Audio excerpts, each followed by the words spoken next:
Rain pours from the sky as Ji Yeon-woo steps out of the police station, her body trembling. She reaches for her umbrella, but before opening it, the words she just heard inside echo painfully in her mind. The officer had warned her to be careful because she could be sued for making false accusations.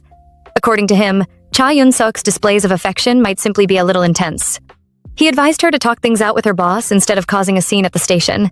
He even claimed that Cha Yun-suk did not seem like the type of man who would refuse to listen to reason. Hearing those words again is enough to make her heart sink. As expected, going up against 5 lawyers alone was simply too much. Then, as if things were not already bad enough, a red car suddenly stops right in front of her. She looks up, and her eyes widen in shock. The moment she recognizes the man stepping out of the vehicle, every alarm bell in her head starts ringing. Without hesitation, she turns and tries to leave. Unfortunately, he calls her name. Ji Yeon-woo. Her grip tightens around the umbrella as she walks faster through the rain. She only has one thought in her mind.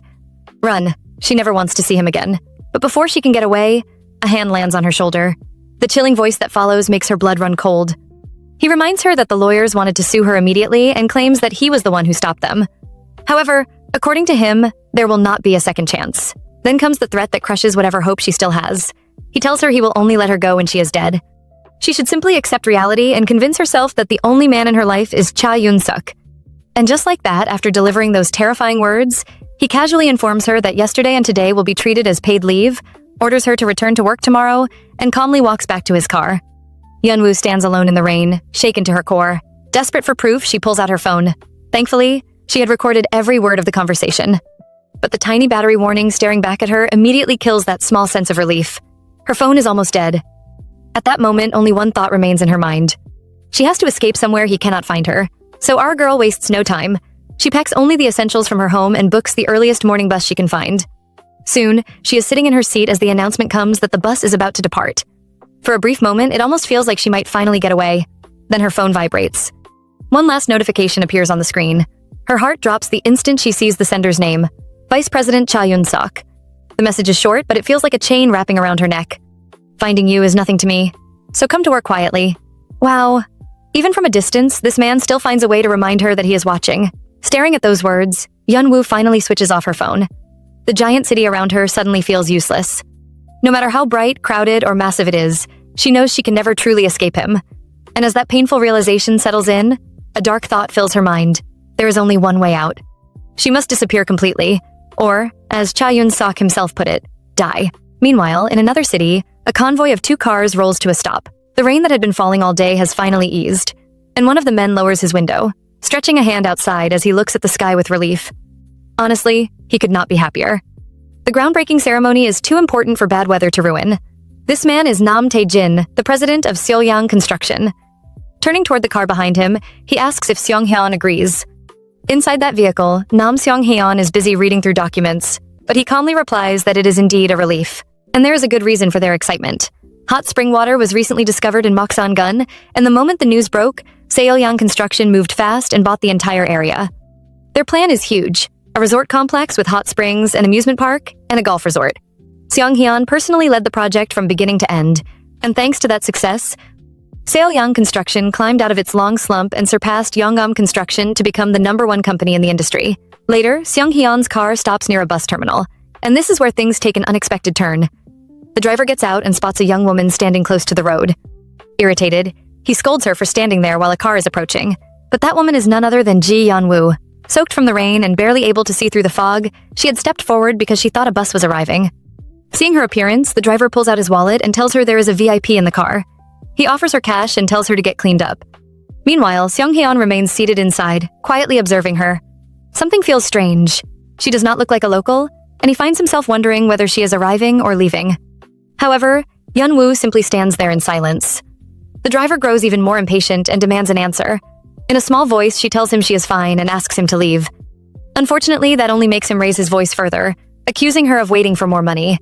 The moment his voice rises, our girl begins to tremble. Just 6 months ago, she was not like this. Now, even hearing someone shout makes it difficult for her to breathe. Before the situation can get any worse, Seong-hyun finally steps out of the car and asks what is going on. At that exact moment, Yeon-woo turns toward him. Standing there in his black suit, he catches her attention immediately. And just like that, the paths of these 2 strangers finally cross. As Seong-hyun asks what is happening, the driver quickly apologizes and explains that he offered the young woman money for cleaning her clothes, but she refused to take it, causing the delay. Instead of getting angry, Seong-hyun calmly turns toward Ji Yeon-woo and apologizes on behalf of his staff, explaining that they made a mistake on an unfamiliar road and caused her inconvenience. To his surprise, she immediately takes the blame herself, insisting that she was the careless one and that there is nothing to apologize for. Honestly, that answer catches him off guard. Then, after a brief pause, he takes out a card and writes something on it. Since Soyoung department stores can be found in many regions, he explains that she can arrange her own compensation there because he does not know the value of her clothes and shoes. He hands over the card and the driver nearly loses his mind. That is not just any business card. In his eyes, it is basically an unlimited credit card at Soyoung department store. To him, this soaked young woman has practically won the lottery. However, Yeon-woo simply prepares to leave. Once she is gone, the driver desperately apologizes again. But Seong-hyun calmly places a hand on his shoulder and points out that he is doing a wonderful job promoting the company while wearing a Soyoung badge on his chest. The poor driver immediately realizes he is in trouble. Trying to lighten the mood, he asks the director to think of it as getting rid of bad luck before the important event. Seong-hyun then removes the Soyoung badge from the driver's chest and tells him that when they arrive at Domyeongjae, he should hand over the car keys. The driver obediently bows his head. After all, as the director puts it, they need to ward off bad luck. Meanwhile, Yeon-woo arrives at her mother's house, cleans herself up, and takes a shower. After changing clothes, she remembers calling her mother earlier on the house phone. Her mother had already left for work because important guests from Seoul were arriving. Suddenly, regret hits her. She should have called before coming. She only wanted to see her mother's face once and leave quietly. Then something catches her eye. Folded neatly on the bed is a uniform with a Domyeongjae staff badge attached to it. The name on the badge reads Shin Sun-mi. The moment she sees it, her heart skips a beat. Domyeongjae is an affiliate of Soyoung Construction. Almost immediately, she reaches into the trousers she wore earlier and pulls out the business card Seong-hyun gave her. The name written there makes her freeze. Now she remembers. Anyone born and raised in Moksangun has heard that name at least once. To her shock, the VIP her mother mentioned earlier is the very same man she met today. But instead of feeling relieved, she becomes even more worried. If her mother stays busy working and lives in the dormitory for a while, she may have to leave without seeing her at all. Then another frightening thought follows. Where can she go now? Cha Yoon-suk will eventually find this place too. As fear closes in around her, her mind drifts back to the beginning of everything. She remembers her first meeting with Cha Yoon-suk. She greeted him, and he simply told her that they should get along well. At the time, it seemed like a normal encounter. Later, she overheard employees whispering that he was the chairman's son. Not long after, someone called her over and informed her that the team leader wanted to see her. Confused, she wondered what it could be about. Then came the news that changed her life completely. She had been assigned as the new secretary to the newly appointed vice president. The announcement shocked her, but she immediately headed toward the vice president's office, completely unaware of how much that single decision would affect her future. As Ji Yeon-woo stands outside the vice president's office for the first time, she tries to calm herself. She has only just gotten used to her current work, so suddenly being assigned as a secretary makes no sense to her at all. What is going on? With that question still in her mind, she knocks and steps inside. There, she meets Cha Yoon-suk, who simply tells her to take care of him from now on. At first, it seems like a normal assignment, but things do not stay that way. After becoming vice president, Cha Yoon-suk grows even more arrogant. He has no interest in company affairs and spends his time associating with gangsters he proudly calls his brothers. Then, somewhere along the way, his attention turns toward Yeon-woo. What starts as discomfort slowly becomes a nightmare. Late at night, while she is trying to sleep at home, her phone rings. Ji Yeon-woo, I know you're at home. Why aren't you picking up? Other times, he pounds on her door and demands that she open it. When he is not calling, he is flooding her phone with messages. As these painful memories rush back into her mind, fear begins to take hold again. No, it can't be. Surely not. Just then, the phone suddenly rings. Trying desperately to stay calm, she reaches for it. Her hands tremble as she lifts the receiver to her ear. Then a familiar voice comes through. Hello, Ji Yeon-woo. Instantly, relief washes over her. It is Auntie Ja-young. She sinks onto the bed and answers, only for her aunt to immediately deliver terrible news. Her mother has been injured. The words hit like a bolt of lightning. Without wasting a second, Yeon-woo rushes to the hospital. The moment she opens the door and sees her mother lying there, panic bursts out of her. Her mother, however, tries to joke about it, asking if someone is chasing her. Despite the smile, one of her hands is in a cast. Yeon-woo quickly sits beside her and asks if she is okay. Thankfully, the injury could have been much worse. Her mother explains that she missed a step while walking down the stairs and nearly ended up in the afterlife. Then she becomes curious about why her daughter suddenly came home. Caught off guard, Yeon-woo stumbles through an excuse and claims she is on vacation. Her mother accepts the explanation, but soon starts trying to get out of bed. That is when things become even more serious. Yeon-woo immediately stops her, reminding her that the doctor said she must not move around for months. But her mother is terrified for a different reason. She has to get back to Do-myung-jae. According to her, if someone takes too much time off there, they get replaced without hesitation. The company will not wait for people to recover. Hearing this, Yeonwoo can hardly believe it. Surely they would not treat a hardworking employee that way. Unfortunately, her mother insists that is exactly the kind of place Do-myung-jae is. Either she finds someone to cover her position, or she risks losing the job she spent years building. The more she talks, the more desperate she becomes. She cannot bear the thought of being cast aside after dedicating so much of her life to that place. Then, suddenly, Yeonwoo finds an answer. If a replacement is all they need, then she will become that replacement herself. Her mother stares at her in shock as she volunteers to take her place at Do-myung-jae. At that very moment, a new thought forms in her mind. She has finally found somewhere to hide.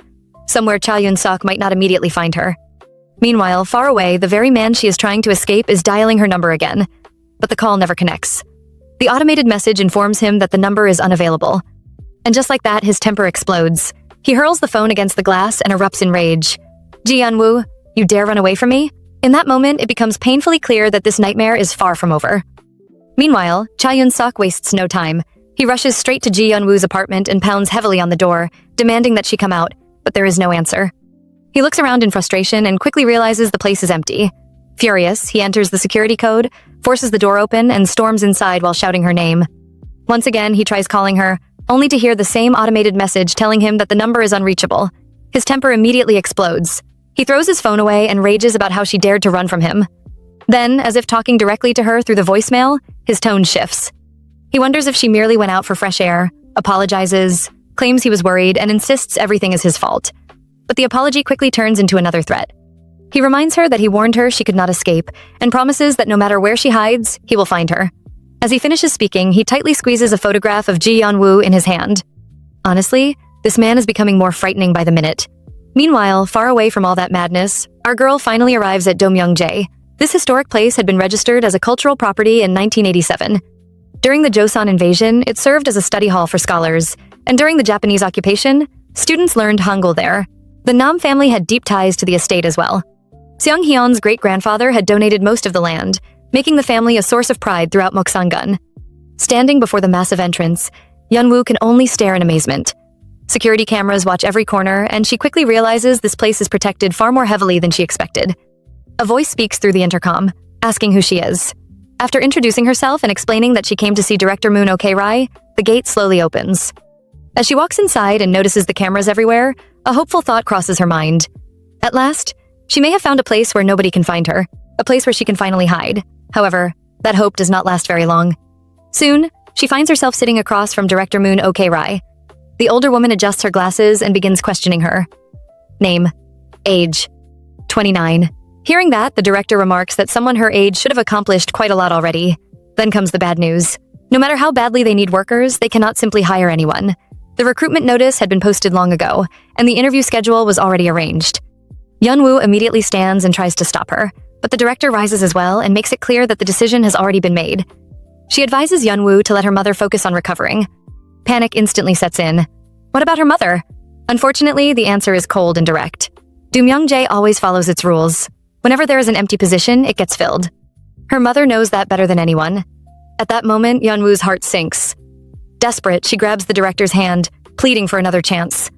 But Moon Ok-rai quickly pulls away and firmly reminds her that this place runs on principles, not emotions. Throwing a tantrum will not change anything. Then she glances at Yeonwoo's thin wrist and questions what kind of work someone so frail could even do. With that, she orders her to stop the theatrics and leave. And just like that, the door that seemed to offer safety, hope, and a new beginning starts closing right in front of her eyes.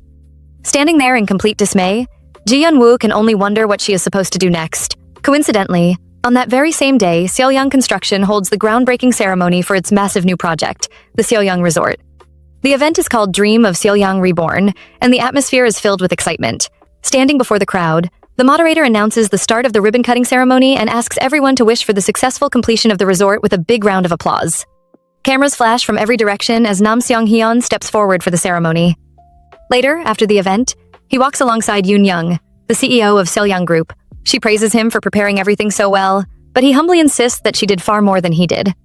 Yoon Young immediately dismisses that idea, joking that she knows her younger brother's personality too well and that he probably accepted whatever his niece put in front of him. Hearing that, Seong-haeon covers one ear and jokingly wonders who is talking badly about him. His aunt laughs and tells him he worked hard. Soon, the two stop beneath a magnolia tree. The mood suddenly becomes much quieter.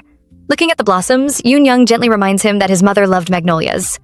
In fact, all the magnolia trees around the area had been planted by his father because of that love. She reflects on how devoted he was to his wife and remarks that even the heavens can be cruel. Hearing those words brings back painful memories. Seong-hyun remembers standing at his parents' funeral as a child, crying while asking his aunt why his mother and father were so far away. Realizing what she has done, Yoon-young quickly apologizes for bringing up such a sad topic during an important occasion. However, Seong-hyun calmly tells her not to worry because hearing it no longer affects him. Just then, Director Moon Ok-rai arrives with news. Earlier that morning, an employee had slipped and been injured, meaning a replacement worker would be needed. Yoon-young points out that hiring matters are usually Director Moon's responsibility, but Moon explains that when the chairman is present, Do-myung-jae's rules require his permission first. As the discussion continues, Seong-hyun begins to walk away. Then a familiar name catches his attention. The injured employee is Shin Soon-mi. Looking nearby, he notices someone standing in the distance and asks who she is. Director Moon explains that she is Sun-mi's daughter and has come with a doctor's note. Meanwhile, Ji-yeon-woo is completely lost in thought. After being rejected earlier, she keeps wondering whether there was ever any chance she would be accepted in the first place. Before she can sink deeper into those worries, a calm voice interrupts her. If she continues in that direction, she will end up even farther from the exit. Startled, she turns around and finds herself face-to-face with Seong-hyun. He politely offers to help if she is lost. Caught off guard, she reacts too quickly and suddenly stumbles. For a split second, it looks like she is about to fall. Thankfully, before she hits the ground, Seong-hyun reaches out, catches her hand, and steadies her. Then, as he looks at her properly, recognition appears on his face. This is not the first time they have crossed paths. Realizing it at the same moment, he quietly remarks that they have met before. And just like that, what seemed like a simple accident begins to feel like the start of something much bigger. As Seong-hyun catches Ji-yeon-woo before she can fall, the two find themselves staring at each other for a brief moment. Then he gently lets go and asks what brought her to Do-myung-jae. After fixing her clothes, she explains that she came to see Manager Moon. Naturally, his next question is whether she has finished her business there. The answer comes with a gloomy expression. Apparently, things did not go as planned. Hearing that, Seong-hyun quickly picks up on it. If she met Manager Moon but still looks troubled, then perhaps she was unable to fully say what she wanted to say. And honestly, he is not wrong. At that moment, Yeon-woo nervously fidgets with her fingers. A thought keeps running through her head. This man is Nam Seong-haeon, the owner of Do-myung-jae. Maybe, just maybe, he would listen to her request. She could even use the incident at the bus stop as an excuse and ask for a chance to work there. Gathering her courage, she finally looks up and tries to speak. However, when the moment comes, her confidence completely disappears. She realizes that what she lacks is not time, but the courage to ask. The words refuse to leave her mouth. In the end, she turns away and claims that she already knows the way out. She will simply leave. Seong-hyun watches her quietly and remarks that it sounds as though her business at Do-myung-jae is finished now that she is taking her sense of shame with her. His words stop her for a second, but only for a second. She confirms that everything is finished, says goodbye, and walks away. Meanwhile, he remains standing there, watching her leave. Later, Yeon-woo returns to the hospital and stays by her mother's side. Exhausted, she falls asleep, but even sleep offers no peace. In her dream, a familiar voice echoes around her. The voice promises that she will be found and made to regret running away. It repeats the terrifying warning that she will only be free when she dies. At the same time, unseen hands seem to hold her down while she desperately struggles to escape. The fear becomes too much. She screams and suddenly wakes up, still shouting. Her hand immediately moves to her neck as she realizes it was only a nightmare. Yet the fear remains. Trembling, she covers her mouth and wonders if she will ever escape Cha Yun-sok before she dies. At this point, she knows she cannot keep living like this. Even if it feels shameless, she wants to leave and find somewhere safe. The next morning arrives, and life continues. A rooster crows as Seong-hyun wakes up and sits upright in bed. He jokes to himself that he probably will not need an alarm clock for a month. While getting dressed, his thoughts unexpectedly drift back to Yeon-woo. First, the encounter at the bus stop, then meeting her again inside a residence where outsiders are not normally allowed. The whole thing feels strangely unusual. After finishing his preparations, he steps outside his room, where the maids immediately greet him with good mornings. Waiting nearby is manager Marta, who informs him that breakfast is ready. He heads to the dining room and begins eating while Marta quietly worries whether the meal suits his taste. Since there are no decent restaurants nearby, she explains that Do-myung-jae will personally prepare all of his meals.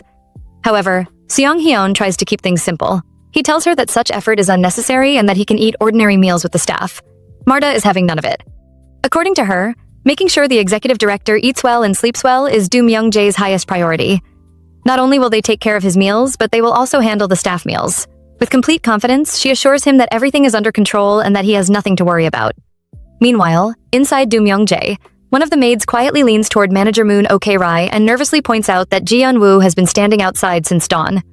The manager immediately hushes her and reminds her to stay quiet because the executive director is eating.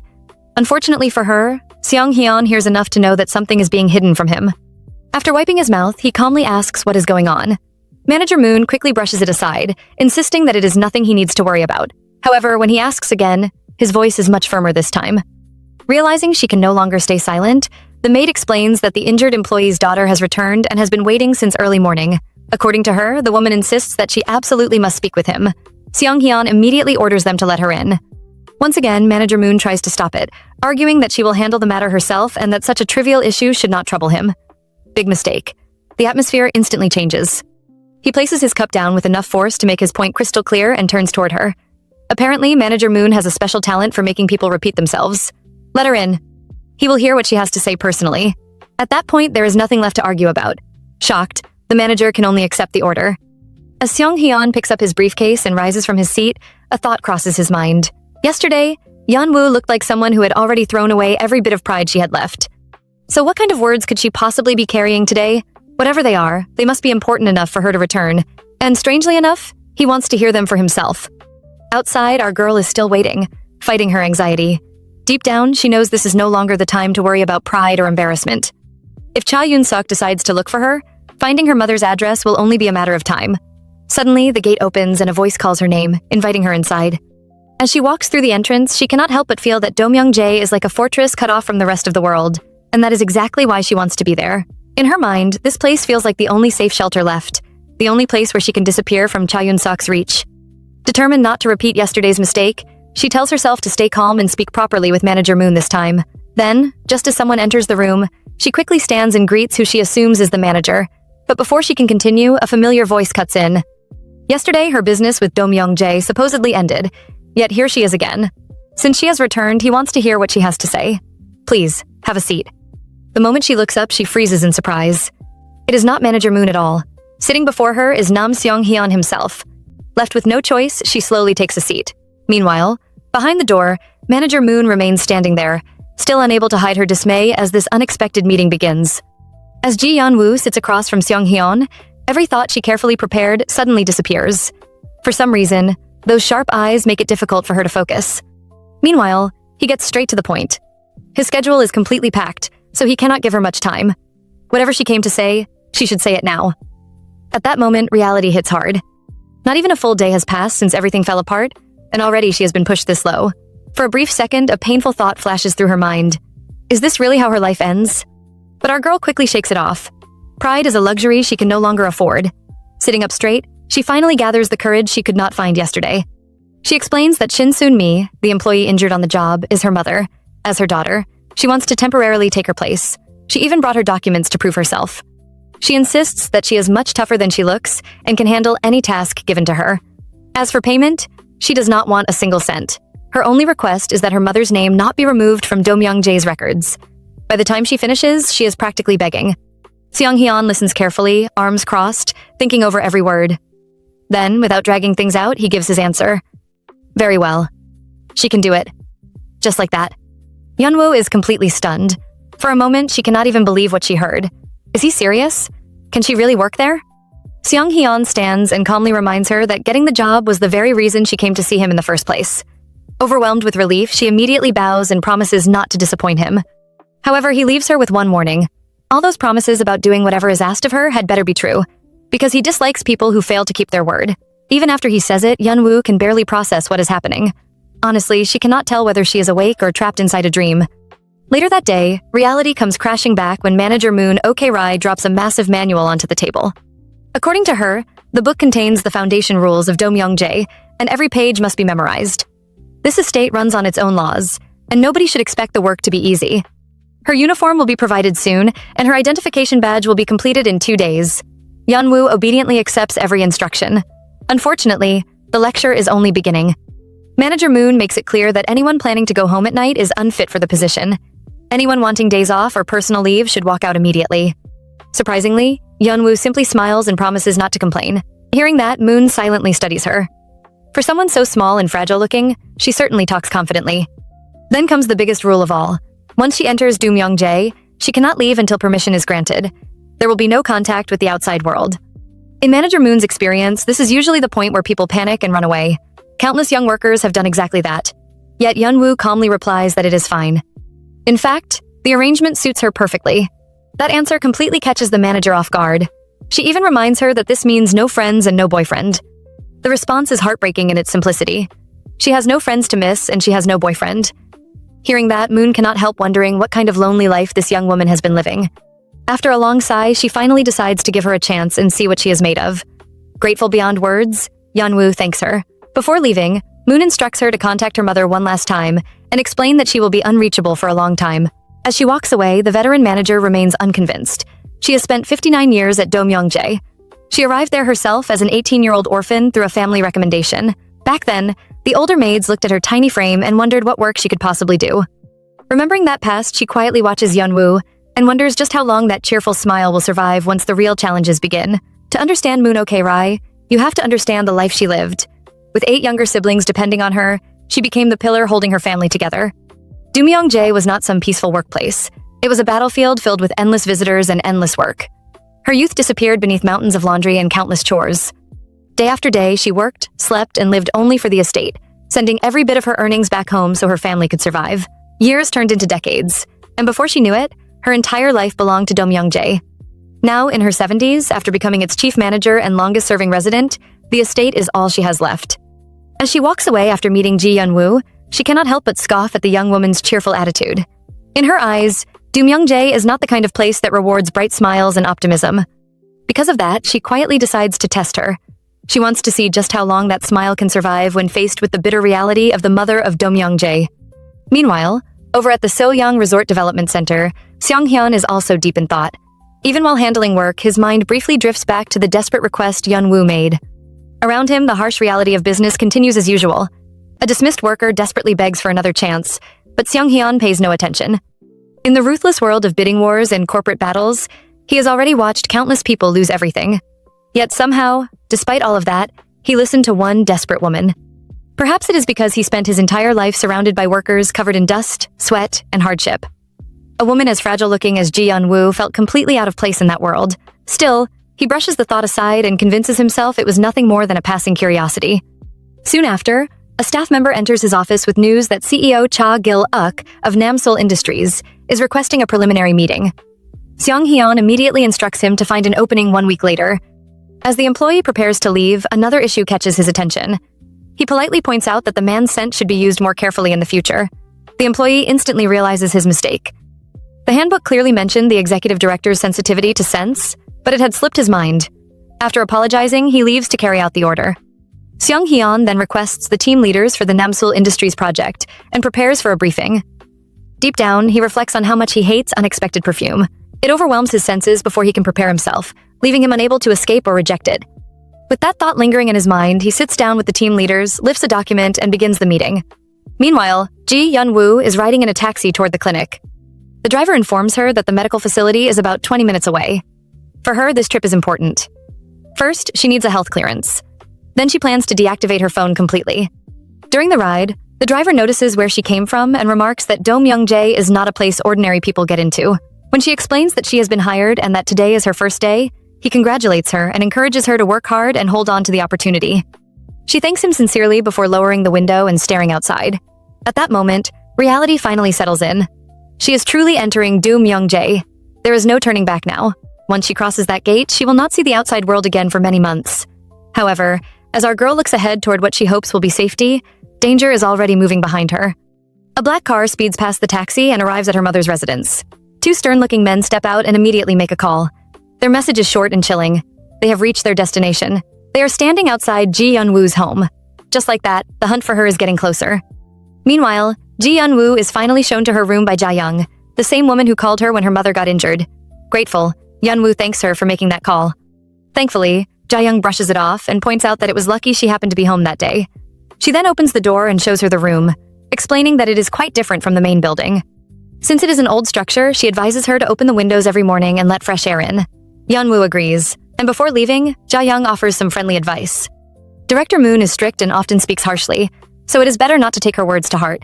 In fact, there will be many people who may speak badly about her. For now, she should simply think of herself as a new palace maid starting her first day. Trying to lighten the mood, Yeonwoo jokes that being treated like a court lady sounds much better than being a lowly servant. Jaeyoung immediately laughs and tells her that servants actually have it better than she does. Realizing the truth, Yeonwoo can only laugh too.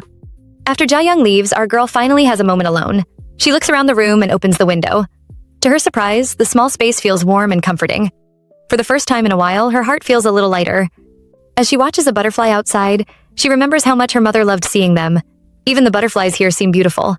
However, the peaceful moment does not last long. Looking outside, she suddenly spots Seong Hyun. Instantly, panic takes over. What should she do? For some reason, she ducks out of sight and hides. Then she pauses and questions herself. Why am I hiding? He is the one who allowed me into Do-myung-jae. Gathering some courage, she peeks out again. Director Moon had told her to greet him properly after all. Yet before she can do anything, Seong Hyun simply looks in her direction, says nothing, and walks away. Yeonwoo releases a quiet sigh of relief. It has clearly been a long and exhausting day. Meanwhile, Seong Hyun continues on his way, thinking only about the pleasant scent of magnolia lingering in the air. Unfortunately, peace never lasts long in Do-myung-jae.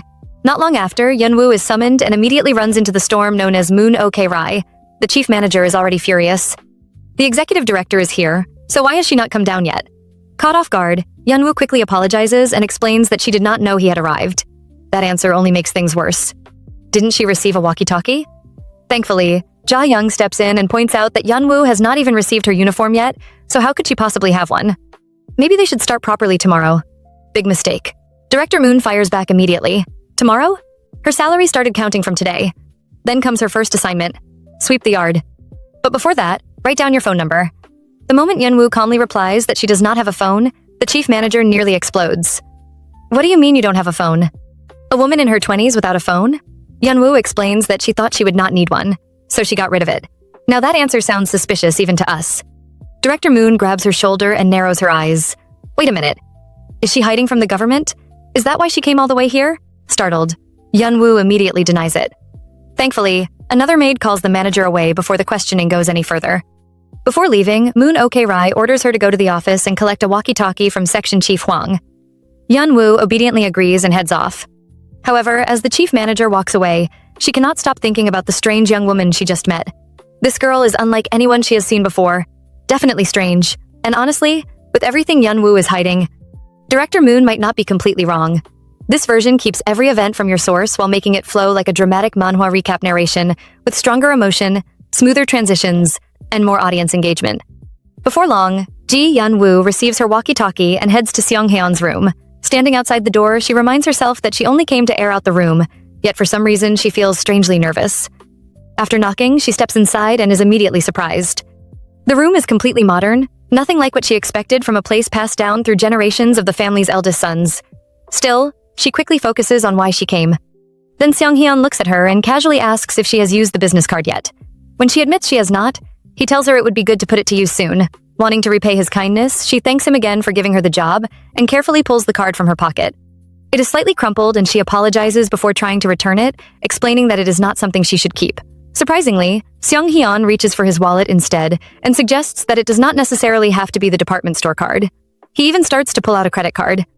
Our girl immediately panics and refuses, insisting the clothes were not expensive and that she would not have minded throwing them away anyway. But he remains stubborn, arguing that she should buy clothes she would actually care about ruining and preferably several sets. She keeps refusing, yet he calmly admits that he can only feel at ease after properly compensating her. Realizing this conversation might never end if she keeps arguing, she quickly changes tactics and asks to take back her own business card instead. In her heart, she feels that if she refuses one more time, she may never escape this room. After bowing politely and announcing her departure, she turns to leave. Seong Hyun watches her and remarks that he will take that response as a sign she is hoping for a larger reward. Walking away with her business card in hand, she cannot help thinking about the strange exchange. The next day, Yeonwoo finally receives her uniform. The moment she puts it on, Jaeyoung and Do Eun-ja stare at her. Jaeyoung is completely impressed, joking that she could walk straight into a Miss Korea competition looking like that. According to her, it is the exact same uniform everyone wears, yet somehow it looks completely different on Yeonwoo. Unfortunately, Eun-ja is far less impressed. Folding her arms, she eyes her suspiciously and asks if she deliberately tightened her waist. Then she remembers how Shin Sun-mi always bragged about her beautiful daughter and reluctantly admits it was not a complete lie. Still, she immediately becomes hostile, asking who exactly Yeonwoo is trying to look pretty for. She even accuses her of wearing makeup and putting something on her lips. Before Yeonwoo can properly defend herself, Eunja calls her a liar and orders her to do nothing more than wash her face before coming out from now on. Yeonwoo simply accepts it and asks what work she should do next. Eunja responds that there is plenty to do and that she has been wondering what kind of job would make people praise her for putting Yeonwoo to good use. With that, she orders her to follow. Meanwhile, at the Seolyang Resort construction site, Seong-hyun is reviewing documents when someone brings him a list of representatives from the construction materials side. After dismissing the employee, his eyes land on a familiar item, Yeonwoo's business card. Suddenly, a strange thought bothers him.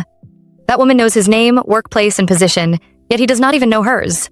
For some reason, that feels like a disadvantage. He immediately questions himself. Why should he care about her name? He has never paid attention to the names of ordinary employees before. The thought itself feels ridiculous. Yet, he cannot stop remembering their conversation, especially when she said she planned to stay at Domyeongjae for only 3 months, just long enough for her mother to recover safely. Looking at his reflection, he finds himself wondering one simple question. Why me? Just then, a knock breaks his thoughts. Just then, the door swings open and Nam Hyun-wook walks in with his usual carefree energy, greeting Seong-hyun as if he owns the place. Seong-hyun immediately gets up and asks when he arrived. The answer is simple just now. Apparently, he was already planning to head to Domyeongjae but decided to stop by first. Seong-hyun points out that he should have at least given some notice, but Hyun-wook only laughs and teases him, claiming he looks pretty happy to see him anyway. And honestly, for a moment, Seong-hyun actually smiles. Unlike most members of the Nam family, Hyun-wook grows up friendly and easygoing. While Seong-hyun throws himself into work, Hyun-wook lives like a free bird. He runs a private workshop and sometimes disappears on trips with nothing but a camera in his hands. Soon, the two sit down together with tea. Hyun-wook stretches comfortably and admits that being here feels like a vacation to him. Seong-hyun can hardly believe what he is hearing. A dusty construction site is a vacation, but Hyun-wook insists it is cool, a place filled with the sweat, heat, and struggles of real men. Seong-hyun jokingly tells him to come work there then. The answer comes immediately. No thanks. Not a chance. According to Hyun-wook, there are too many fun things in the world to spend every waking moment working. He even tells his older brother to relax once in a while, especially when their father is not around. Seong-hyun calmly sips his tea and points out that he is not the one getting a break. If anything, their father is the one resting. Hyun-wook cannot even argue with that. In fact, he admits everyone already knows his father is basically a figurehead while Seong-hyun does all the real work. No wonder his mother is always complaining. Still, Seong-hyun brushes it off. After dealing with the man for years, he has learned how to handle him. Relieved, Hyun-wook changes the topic and asks when work ends. Then comes the shocking answer. At least another hour. At least. Hyun-wook practically explodes. Why not just stop working now? Seong-hyun immediately threatens to throw him out if he keeps yelling. So the younger man dramatically flops onto the couch, pulls out his phone, and announces that he will just sit there and scroll while Seong-hyun works. Before returning to business, Seong-hyun asks how long he plans to stay at Domyeongjae. Hyun-wook admits he never made a plan. Maybe a week, or maybe longer if something interesting happens. And with that mischievous smile on his face, you just know trouble is waiting around the corner. Meanwhile, back at Domyeongjae, another kind of drama is brewing. Do Eunja is busy gossiping with Mrs. Marta, and wow, she is not holding back. According to her, Ji Yeonwoo is definitely not an ordinary woman. She insists the newcomer looks like a complete vixen, and claims men probably cannot keep their eyes or hands off her even when she is standing still.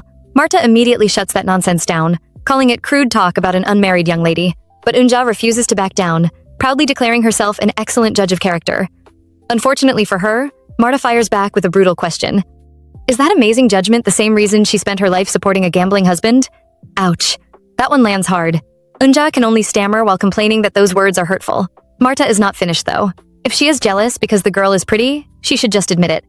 Naturally, Eunja starts talking about her glory days, claiming men used to line up just to catch a glimpse of her skirt when she was young. Marta destroys that argument too, reminding her that she knew her back then and that she actually looks better now than she did in her youth. At this point, Eunja is absolutely fuming. Yet before she can continue the fight, Marta asks what the newcomer is doing. That's when Eunja casually reveals that she has already sent Ji Yeonwoo off on errands and warns Marta not to go looking for her. Marta immediately sees through the scheme and points out that Eunja seems determined to eat the poor girl alive. And Eunja does not even deny it. In fact, she confidently predicts that the new recruit will not survive 3 days before breaking down. Little does she know, our girl has already survived far worse than workplace gossip. The real question now is whether Domyeongjae is ready for Ji Yeonwoo, not the other way around. Meanwhile, poor Ji Yeonwoo is trapped in another building, surrounded by what feels like an endless mountain of dirty dishes. As she works, she cannot help wondering how many are still left. Earlier, Do Eunja had dragged her there and handed over the task. When Yeonwoo politely asked when everything needed to be organized, the older woman gave a cold answer. The one doing the work should know. Why would the one giving the orders know? Not exactly helpful. When Yeonwoo first opened the building, she was hit by so much dust that she started coughing immediately. And while she struggled inside, Eunja walked away completely satisfied, convinced that the newcomer would be finished within 3 days. Unfortunately for her, our girl is a lot tougher than she looks. Even after a very long time, she is still there washing dishes. Her hands keep moving, but reality starts setting in. At this rate, it might take an entire week to finish everything. Then her stomach growls. She is starving. Just then, Moon Ok-rai arrives and is completely stunned by what she sees. Yeonwoo explains that she has been doing the dishes, and the chief manager quickly realizes she has spent the entire day there. When the young woman starts taking off her gloves and asks if there is anything else she should do, Moon Ok-rai almost cannot believe it. What about food? She was not even at mealtime. Isn't the walkie-talkie supposed to be used to call in when it's time to eat? If she is not planning to die there, she needs to stop for the day and rest. Yet even after hearing that, Yeonwoo immediately asks what her next task is. At that point, Moon Ok-rai is genuinely surprised. What? She still has night watch duty later and wants to keep working? The chief manager finally orders her to head to the area under the director's building, sweep it, and air the place out. As Yeonwoo obediently accepts the task and leaves, Moon Ok-rai can only watch her go and admit something to herself. A tough one has arrived. Really tough. Outside, another interesting moment is about to unfold. Seong-hyun is walking with Nam Hyun-wook through the grounds of Doomyong-jae. Hyun-wook looks around and laughs, noticing that nothing has changed, not even Grandma Moon. Then his eyes land on the magnolia tree. Instantly, old memories come flooding back. He reminds Seong-hyun how he used to climb that tree as a child, and how his older brother was always the one who had to get him back down. Seong-hyun points out that it has been a long time since he visited Doomyong-jae. Hyun-wook agrees, though it does not feel that way. Maybe it is because he attended middle school nearby. For some reason, every time he comes here, he feels peaceful. Standing beneath the magnolia tree, he closes his eyes for a moment while Seong-hyun starts walking away and tells him they should leave. Then suddenly, everything changes. Hyun-wook opens his eyes and spots someone sweeping nearby. His face lights up immediately. Ji Yeonwoo? Without hesitation, he calls out her name and runs toward her. Yeonwoo, right? He reaches her and excitedly starts talking, breathing hard as words spill out one after another. The two begin speaking together, and from a distance, Seong-hyun watches the scene unfold. Then something clicks. Ji Yeonwoo. Yeonwoo. For the first time, he finally knows her name. And for some reason, that simple fact seems to hit him harder than it should. Just when Ji Yeonwoo is focused on her work, she suddenly hears someone call her name. That alone is enough to stop her in her tracks. Nobody at Doomyong-jae calls her by her name, so who could it be? Then a young man rushes over, stretches out his hand, and introduces himself. Nam Hyun-wook, Doomyong Middle School, Year 3, Class 2. The moment she looks up, recognition finally hits. It is Hyun-wook. She shakes his hand, and he excitedly tells her that he heard she moved to Seoul. Whenever he met her mother, he always asked how she was doing. Yeonwoo is genuinely surprised and asks if he really did that. He happily confirms it and tells her how good it is to see her again. Learning that she now works at Doomyong-jae only makes him even more excited. She admits that she somehow ended up working there and asks how he has been. Honestly, this man is so happy that he can barely hide it. He even jokes that there must have been a reason he suddenly wanted to visit Doomyong-jae so badly. Turns out she was here all along. Then, before the conversation can go any further, Seong-hyun walks over. The moment Yeonwoo notices him, she immediately becomes nervous. Hyun-wook casually tells his cousin to go ahead because he wants to catch up with an old classmate. Seong-hyun simply agrees and walks away. However, things are clearly not that simple. Later, while taking a shower, he still cannot stop thinking about Yeonwoo. Instead of clearing his head, everything seems to be getting worse. And when he comes out of the bathroom, Hyun-wook is already waiting with 2 cans of beer. The cousins sit together, and Seong-hyun quickly notices how cheerful the younger man looks. Naturally, the reason is obvious. He just met an old classmate after years apart. Then comes the question that changes the mood a little. It looks like you like her. Hyun-wook is completely caught off guard. Him and Yeonwoo? Does he like her? He honestly does not know. Maybe he will figure it out after spending more time around her. Either way, he is looking forward to it, and to him, that sounds like fun. Meanwhile, Yeonwoo spends the evening pacing along a veranda, replaying the encounter in her mind. Were they really that close back then? She vaguely remembers him being the class president and having that warm, friendly personality. Still, seeing how happy he was made her feel a little guilty. Maybe she should greet him properly next time. Just then, Moon Ok-rai steps out and gives her instructions. Young Master Nam Hyun-wook is currently drinking with the executive director, so she must keep her radio on. If they get hungry, snacks have already been prepared and should be delivered immediately. Yeonwoo obediently agrees. Then, as the chief manager starts walking away, something unexpected happens. Yeonwoo follows closely behind her. When Moon Ok-rai suddenly turns around, she nearly jumps out of her skin.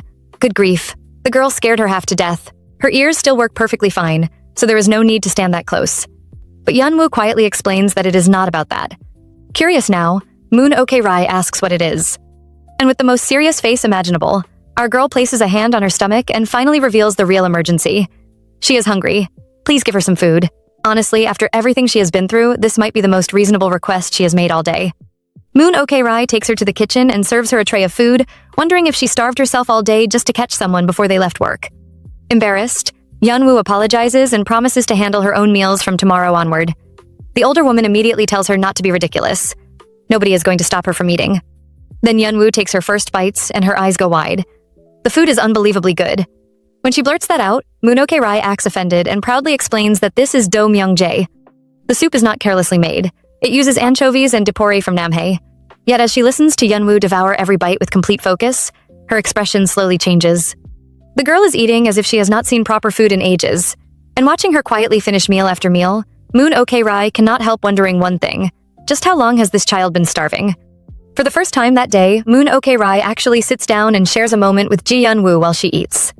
Yeonwoo feels a little guilty and points out that the manager cannot even leave work because of her. She can eat by herself. But Moon Ok-rai brushes that aside. Leaving is not the problem. What catches her attention is something else entirely. She heard that Yeonwoo had been living in Seoul. The conversation quickly turns toward her old job. Yeonwoo explains that she worked at a small construction company, but when the manager asks why she is back here, she quietly admits that she quit. That answer immediately raises another question. Why? And just like that, Yeonwoo freezes. How can she explain it? How can she tell anyone about the ugly rumors that followed her? The whispers, the judgment, the people who spoke behind her back as if they knew everything. They claimed she must have made a move on the vice president first. They insisted no man would act that way without a reason. They said she must have given him signals, that she thought her looks would help her get what she wanted. And when things did not go her way, she started causing trouble. Every cruel word still lingers in her mind. Before she can sink any deeper into those memories, Moon Ok-rai snaps her back to reality with a blunt question. Is she chewing her cod or actually eating her food? Yeonwoo quickly realizes there is no point explaining any of it. The manager would not understand, and if her mother ever found out the truth, things would become even worse. So she simply says that she did not enjoy the job. It just was not for her. Naturally, Moon Ok-rai is not impressed. Who actually finds a job that perfectly suits them? By that logic, she will probably quit. Do Myung-jae soon too. Is this job really any different? Surprisingly, Yeonwoo smiles. Yes, it is. Much more than she expected. She admits that maybe she was simply tired of life in Seoul. She was always alone there, but here, she likes it. Hearing those words leaves Moon Ok-rai genuinely puzzled. She likes it? And honestly, those words mean more than anyone around her realizes. Ji Yeonwoo did not come to Do Myung-jae because she was chasing success. She came because she wanted to survive. She wanted to live. She wanted a chance to return to an ordinary life. If nobody else is willing to protect her, then she will protect herself. No matter what happens, she refuses to back down before the fight even begins. With that determination in her heart, she continues eating and happily declares that the food is so good she does not think she can ever go back to Seoul. Then, without warning, she suddenly stands up. Moon Ok-rai immediately asks what she is doing. The answer is simple. She has finished eating, so now she is going to wash the dishes. And off she goes, leaving the older woman staring after her. Meanwhile, far away from the peaceful walls of Do Myung-jae, the danger Yeonwoo is trying to escape is still searching for her. Cha Yoon-suk once again tries calling her phone, only to hear a different message this time. The number no longer exists. The moment he realizes she has deleted it, frustration boils over. Sitting there with a cigarette, he can only wonder where she has gone. It is driving him crazy. Then suddenly, his phone rings. On the other end is Hong-suk. The instant he hears the voice, Yoon-suk does not waste a second. There is only one thing he wants to know. Has he found her? Unfortunately, the answer is no. His men have searched everywhere and still have nothing. That response immediately sets him off. He curses at the man and demands to know why he was even sent there if he cannot produce results. Frustrated, he asks where they are now. The man explains that they are still outside Yeonwoo's hometown house. In his mind, it is only a matter of time. Sooner or later, some relative will show up. And if they can get a few words to her mother, then surely the mother will contact her daughter. As he speaks, he casually picks up a letter from the mailbox and opens the gate, assuring his boss not to worry. After all, has he ever failed him before? Yoon-suk finally tells him to keep watching until something turns up. And just like that, the danger lurking outside continues to creep closer, while Yeonwoo remains completely unaware. The next morning arrives, and thankfully our girl gets some proper rest. Stretching as she wakes up, she feels refreshed for the first time in a while. She remembers Moon Ok-rai covering the night shift and ordering her to get some sleep, but no matter what, she must be awake before the executive director arrives. Now that it is only her second night shift, things already feel a little easier than they did on the first day. Then suddenly she hears someone call her name. Turning around, she finds Nam Hyun-wook standing there. He is surprised to see her heading to work so early and jokes that the staff at Domyongjae are incredibly intense. Hyun-woo politely greets him as young master, but he immediately protests. Why is she calling him that all of a sudden? She simply explains that everyone else does, so she thought she should too. Hyun-wook begs her not to, and before long the two fall into an easy conversation. The funny part is that while Hyun-woo is starting her day, Hyun-wook is actually ending his. He cheerfully admits that his days and nights have been reversed for ages. Then he leans closer and whispers a secret. It means he is unemployed. According to him, she should not be too jealous because being a jobless bum is not nearly as fun as it sounds. When she asks what is so terrible about it, he dramatically complains that no woman would ever want an unemployed man. At this rate, romance might be impossible for him. Hearing that, Hyun-woo silently looks away. Honestly, a rich kid complaining about being jobless is a little hard to take seriously. The moment he sees her expression, he points right at her and accuses her of insulting him in her head. Rich people are the worst, right? The funniest part is that she does not even deny it. That only encourages him further. He claims she has become cold since school and insists that she used to say only nice things back then. Hyun-woo simply asks if she really did. Hyun-wook laughs and admits he is only teasing. For the first time in a long while, she finds herself chatting about completely ordinary things, without fear, without tension, and without constantly looking over her shoulder. It feels strangely comforting. Hyun-wook notices her smile and tells her how nice it is to see it again. In his eyes, she has not changed at all. However, there is someone else nearby watching this entire exchange. Seong-hyun passes by and sees the two of them talking together. As he looks their way, he lets out a sigh and mutters that it is hot. Yet somehow, it does not feel like the weather is what is bothering him. Later that morning, inside the dining hall, Moon Ok-rai and Ji Hyun-woo stand before Seong-hyun as he finishes his meal. The manager informs him that she is thinking of preparing boiled octopus for dinner since Nam Hyun-wook enjoys it. As expected, Seong-hyun leaves the decision entirely in her hands. He is fine with whatever is prepared. With that settled, Hyun-woo hands him his briefcase, and both women bow as the executive director heads out. However, before he gets very far, he notices someone following behind him. It is none other than Ji Hyun-woo. Curious, he stops and asks where she is going. She quickly explains that Moon Ok-rai sent her to collect the mail. Then comes an unexpected response. Let's go. Naturally, Hyun-woo assumes he means she should go ahead, so she starts walking. But to her surprise, Seong-hyun follows right behind her. Instantly, she becomes nervous again. Honestly, this poor girl can chat comfortably with Hyun-wook all morning, but the moment she is alone with Seong-hyun, every word suddenly feels dangerous. In her mind, she reminds herself to be careful. After all, this man is the master of Domyongjae. Getting on his bad side is the last thing she needs. Before her thoughts can spiral any further, he unexpectedly asks if the work is manageable. Startled, she quickly answers that it is, and even thanks him for looking out for her. That response leaves him genuinely confused. Looking out for her? What exactly has he done? Then, without warning, Hyun-wook's words return to his mind. Ji Hyun-woo was really popular in school. She has such a pretty smile. The more he thinks about it, the stranger it feels. Was his cousin even talking about the same person? Every time Seong-hyun sees her, she looks stiff and nervous. Yet around Hyun-wook, she seems completely different. Somehow, she only freezes when she is around him. Soon they reach the gate and, as it opens, Hyun-woo bows politely and wishes him a safe trip. But instead of simply leaving, Seong-hyun points out that she already greeted him once at the main building. Surely one greeting is enough. Hyun-woo immediately explains herself.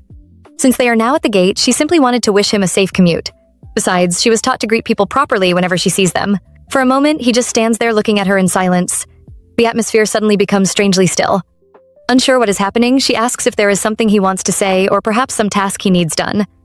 Then comes a response she never expects. He calmly tells her that he already knows her name. He knows her age too.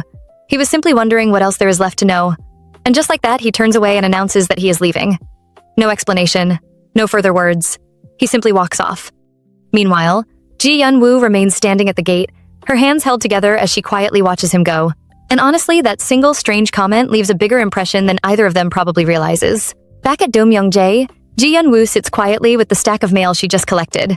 However, instead of focusing on her work, her mind keeps drifting back to Seong-hyun. That strange comment refuses to leave her head. He knows her name, he knows her age. Then what else is left to know? The more she thinks about it, the less she understands what he meant. Before she can figure it out, a sharp voice suddenly pulls her back to reality.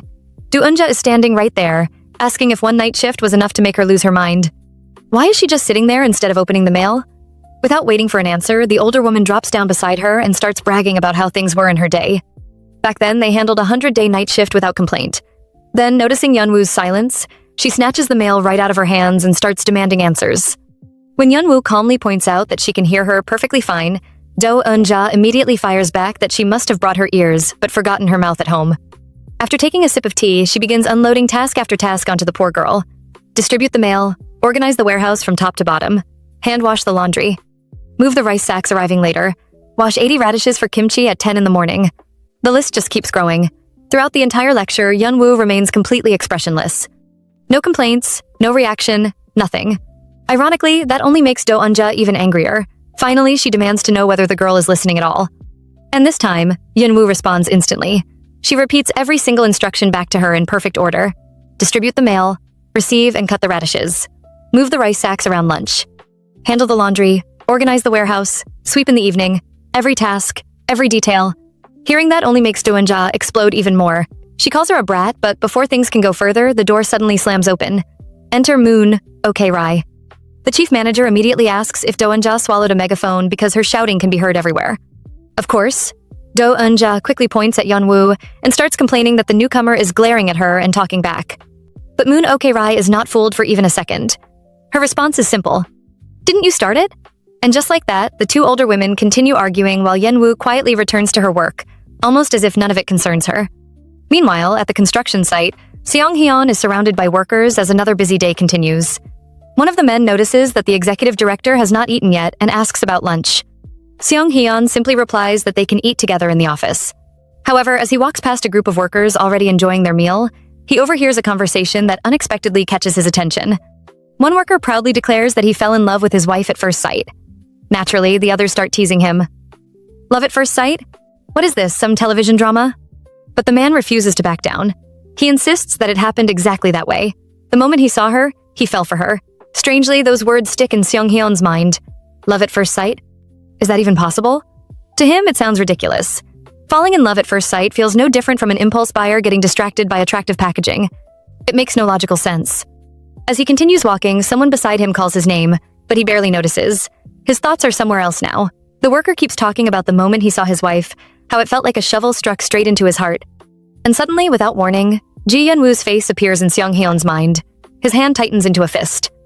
For a moment, everything around him seems to fade away. Then a troubling question rises in his thoughts. If love at first sight does not make sense, then does what he is feeling make any sense at all? And honestly, that question seems to bother him far more than he wants to admit. Back at Domyeongjae, Ji Yeon-woo continues washing dishes while her mind wanders somewhere else entirely.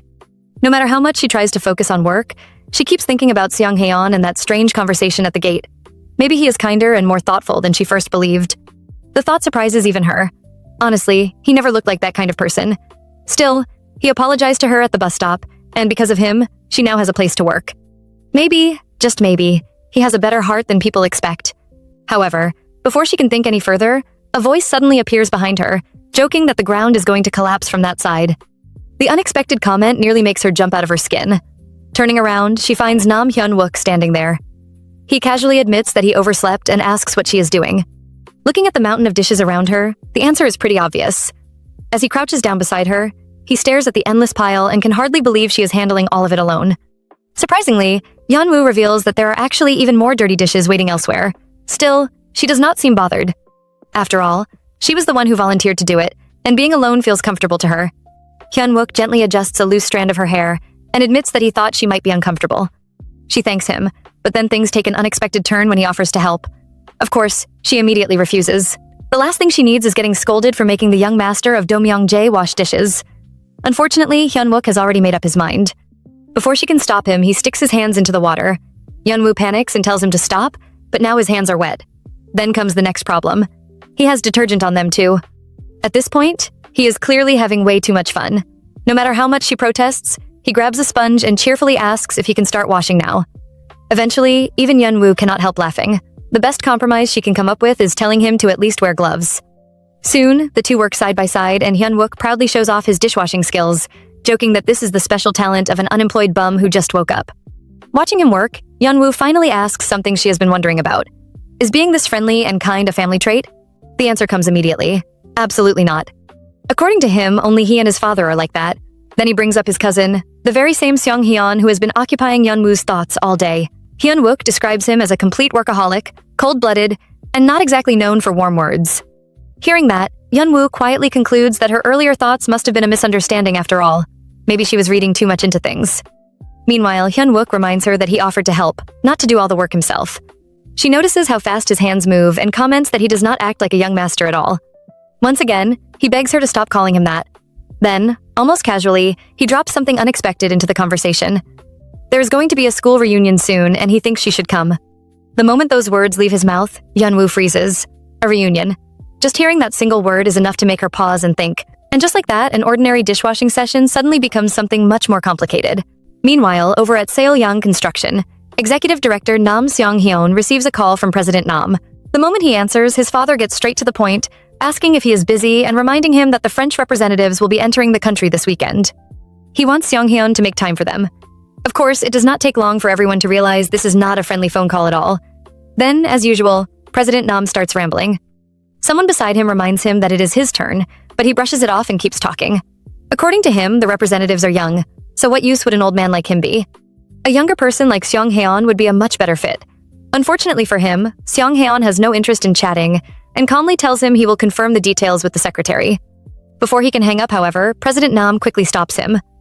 Apparently, he recently fought with his sister and only just remembered that it is her wedding anniversary today. Then the conversation shifts to Nam Hyun-wook. His father already knows Hyun-wook ran off to Domyongjae after their argument and even jokes that he envies him for having somewhere to escape to. Finally, before ending the call, he asks Seong-hyun to keep the atmosphere over there pleasant and, most importantly, to smile more. Not long after, a staff member reminds Seong-hyun that his meeting is about to begin. He ends the call, rubs his head, and lets out a sigh. Smile more. Easier said than done. Later that evening, dinner is served at Domyongjae, and the table is practically overflowing with seafood. One look at it makes Seong-hyun ask if Grandma Moon has turned the place into an aquarium. There is seafood everywhere, and he wonders if she seriously expects him and Hyun-wook to finish all of it. Naturally, Grandma Moon fires right back, telling him to call all the ancestors who passed away there if he needs help eating it. Seong-hyun immediately tells her not to say things like that, but she simply points out that this is apparently his difficult way of saying he will enjoy the meal. The exchange continues with the usual teasing, and for a brief moment, the atmosphere feels surprisingly warm. Yet even while sitting there, his mind is somewhere else. He glances at the clock and realizes he never ran into Ji Hyun-woo on his way back from work. He has not even seen her sweeping. As he pours himself a drink, Hyun-wook quickly offers to do it for him. But Seong-hyun refuses, saying they should just drink comfortably. Then he stares into the glass and catches his own reflection.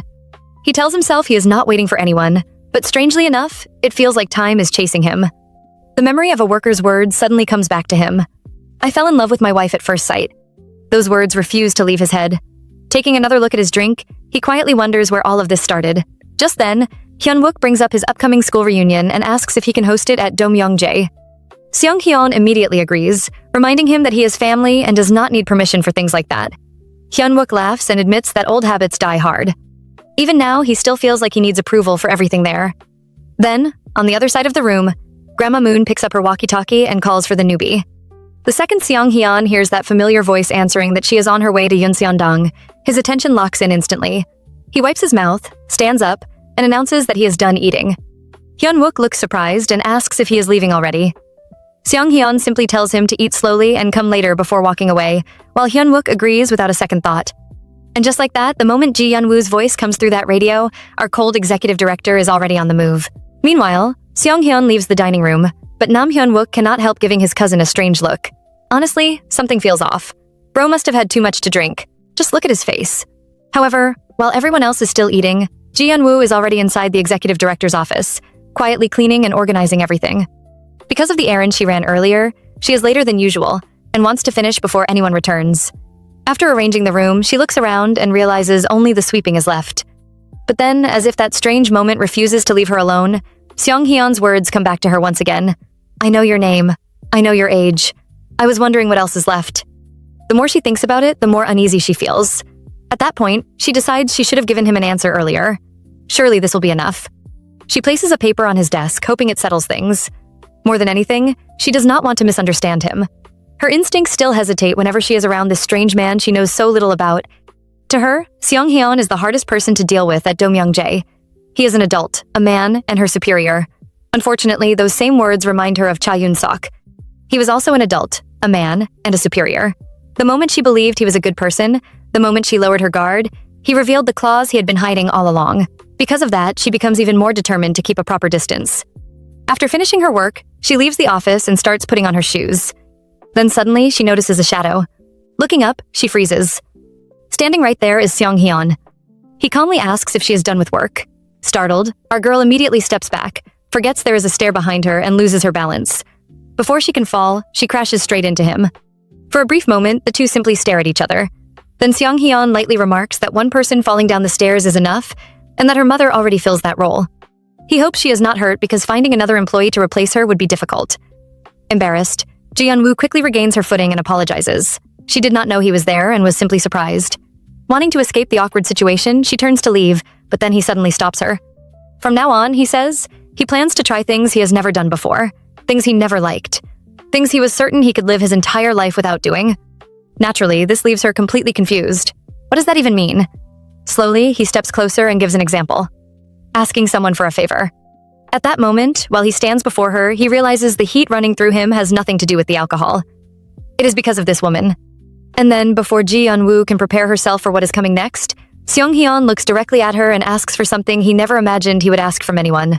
He wants her to make time for him this coming weekend. Ji-yeon-woo is completely caught off guard. After hearing Seong-hyun ask her to make time for him that weekend, all she can do is stare and ask what he means. Thankfully, he quickly explains that representatives from France are coming and he needs help. More specifically, he needs someone to smile for him. Now that is not what our girl expected to hear. She immediately points out the obvious problem. If this is an important business event, then he has definitely chosen the wrong person. She admits she is not exactly someone who smiles often. However, Seong-hyun calmly disagrees. According to him, she smiles very well. That only confuses her even more. She cannot remember ever smiling in front of him, so where is this coming from? Yet while looking at her, he remembers the moments he saw her with Nam Hyun-wook. The smile she showed back then is still stuck in his mind, but there is no way he can openly admit that. Instead, he keeps that thought to himself. Even as Ji-yeon-woo continues refusing and insists she is not the right person for the job, Seong-hyun does not back down. He asks her to treat it as part of her work duties, and even mentions that his secretary will send her a banquet dress. If she wants to choose one herself, he is willing to accompany her. Still lacking confidence, she suggests finding someone else. Unfortunately for her, the answer comes immediately. There is no one else, and he has no intention of looking for anyone else. With that, he simply walks away, leaving her standing there with even more questions than before. The next morning, Ji-yeon-woo returns carrying 2 boxes and steps inside, only to realize the director is in the middle of breakfast with Manager Moon and Do-eun-ja nearby. Deciding not to interrupt, she quietly turns around, but Do-eun-ja immediately questions where she is going during the director's mealtime. Before the situation can grow awkward, Manager Moon points out the obvious. Can't she see that the girl is busy? Then, out of nowhere, Seong-hyun drops a bombshell. He informs Manager Moon that Ji-yeon-woo will not be available for work that weekend and asks her to handle the schedule accordingly. Both women are visibly shocked, and even Ji-yeon-woo hears everything while silently walking away. Manager Moon accepts the order, but Do-eun-ja is not pleased at all. She cannot understand why the director would choose a newcomer for such an important task.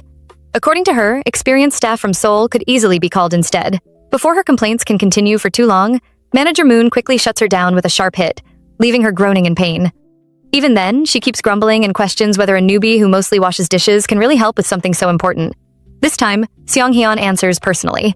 He explains that Ji-yeon-woo worked as a secretary at her previous company, and that experience played a role in his decision. Besides, the staff at headquarters value their weekends, making it difficult to call them in. In today's world, he jokes, the lowest-ranking employees can be the scariest people to ask for extra work. Then comes the final blow. Standing up from the table, he calmly points out that he cannot take Manager Moon, and he cannot take Do-eun-ja either. Just like that, every complaint loses its power, while Ji-yeon-woo finds herself pulled deeper and deeper into the director's world whether she wants it or not. The director calmly turns toward Do-eun-ja, and her attitude changes in an instant. A moment ago, she was complaining, but now she is practically folding in half, thinking that if she went to such an event, she would only get in the way. Then Seong-hyun shifts his attention to Ji-yeon-woo and asks if she has decided on a banquet dress yet. She starts to answer, but before she can finish, he tells her she can simply go to Seolyang department store with his secretary and buy one. That immediately puts our girl in a difficult position. She quickly refuses and insists she will handle it herself. Deep down, she is worried that if she wanders too far from Do Myung-jae, someone might recognize her by chance. On top of that, asking him to provide a dress feels awkward because she would have to reveal her measurements. Hearing her answer, Seong-hyun simply puts on his jacket and tells her to buy it and submit the receipt. Then he leaves. The moment he is gone, the atmosphere changes completely. Do Eunja starts grumbling about this mysterious thing called work-life balance, wondering if it is some fancy weekend hobby people in Seoul enjoy. Manager Moon immediately fires back that unless she locks that mouth of hers, she will not die of natural causes. Meanwhile, Ji Yeon-woo is trapped in another problem. There is not even enough time to order a dress online. So she asks Manager Moon if there is somewhere nearby to get a banquet dress without going downtown. The question catches both older women off guard, and before long, a solution arrives in the form of a seamstress. The woman enters cheerfully, greeting everyone as if no time has passed. Do Eunja immediately starts praising her sense of fashion, and even Manager Moon welcomes her warmly. When Ji Yeon-woo is introduced, however, the seamstress completely loses focus. She rushes over, grabs her hand, and practically gasps in amazement. To her, Ji Yeon-woo is the star of the day. She proudly declares herself the #1 expert in Korea when it comes to dresses like these. Do Eunja quickly backs up that claim, revealing that dozens of the master's trophies are displayed in her dressing room. Even Manager Moon joins in, warning her not to embarrass their executive director. The seamstress promises she will not and excitedly pulls out a dress to begin. Watching all this unfold, Ji Yeon-woo cannot help doing the math in her head. The combined age of these 3 women is 216 years, with an average age of 72. At that point, she honestly wonders if trusting them is a good idea. Later that evening, things become even more interesting. Seung-hyun returns to the building and notices that the door to his room is open. Curious, he walks inside and immediately finds Ji Yeon-woo there. She is completely caught off guard. Startled, she quickly welcomes him back while internally panicking because he arrived earlier than expected. All she wants now is to escape before things become awkward. Trying to act natural, she explains that there is a lot of pollen during the day and that she heard it is best to ventilate the room later in the evening. As he removes his jacket, he casually asks whether she prepared well. Ji Yeon-woo replies that Manager Moon helped her buy the clothes, so there is probably no need for receipt processing. Then she asks if there is anything else she needs to prepare.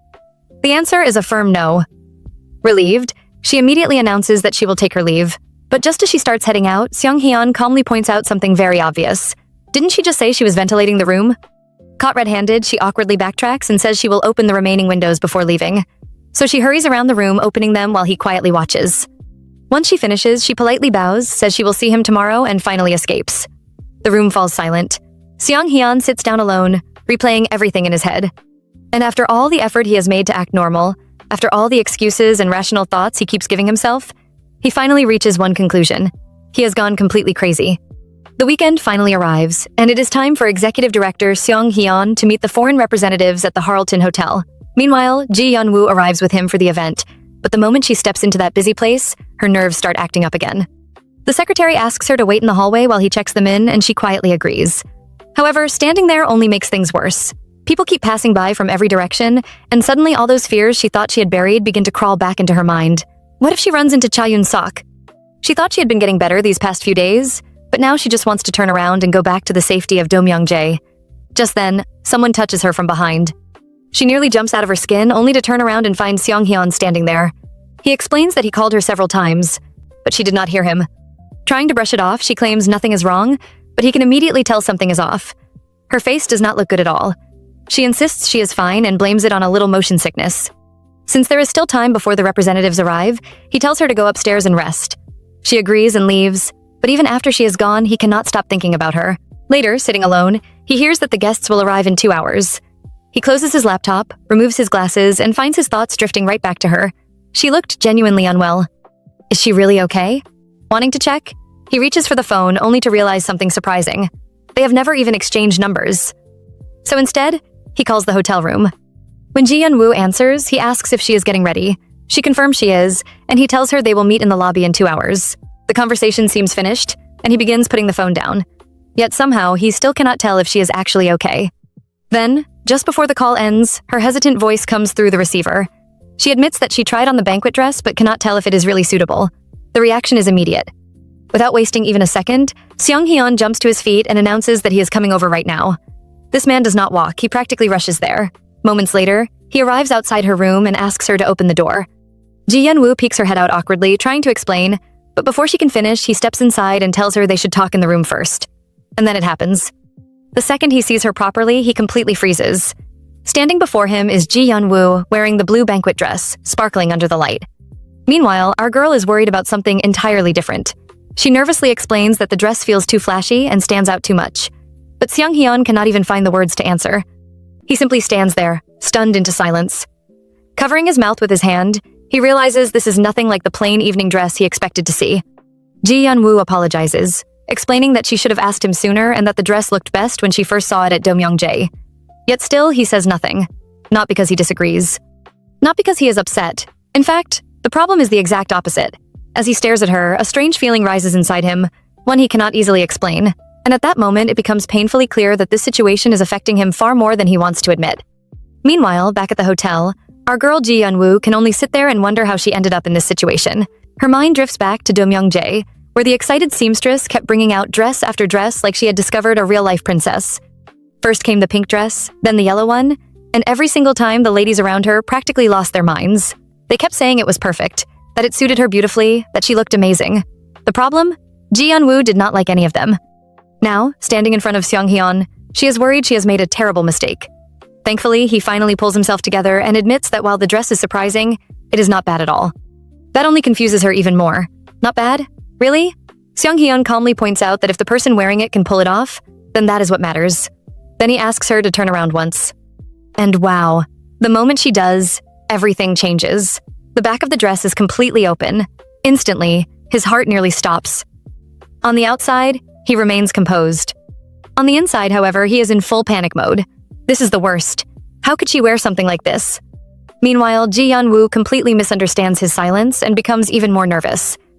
Convinced she has ruined everything, she apologizes and admits she does not think she can attend the event tonight. Before she can worry herself any further, Seong-hyun immediately takes action. He calls Chief Wang and urgently asks for help finding another banquet dress.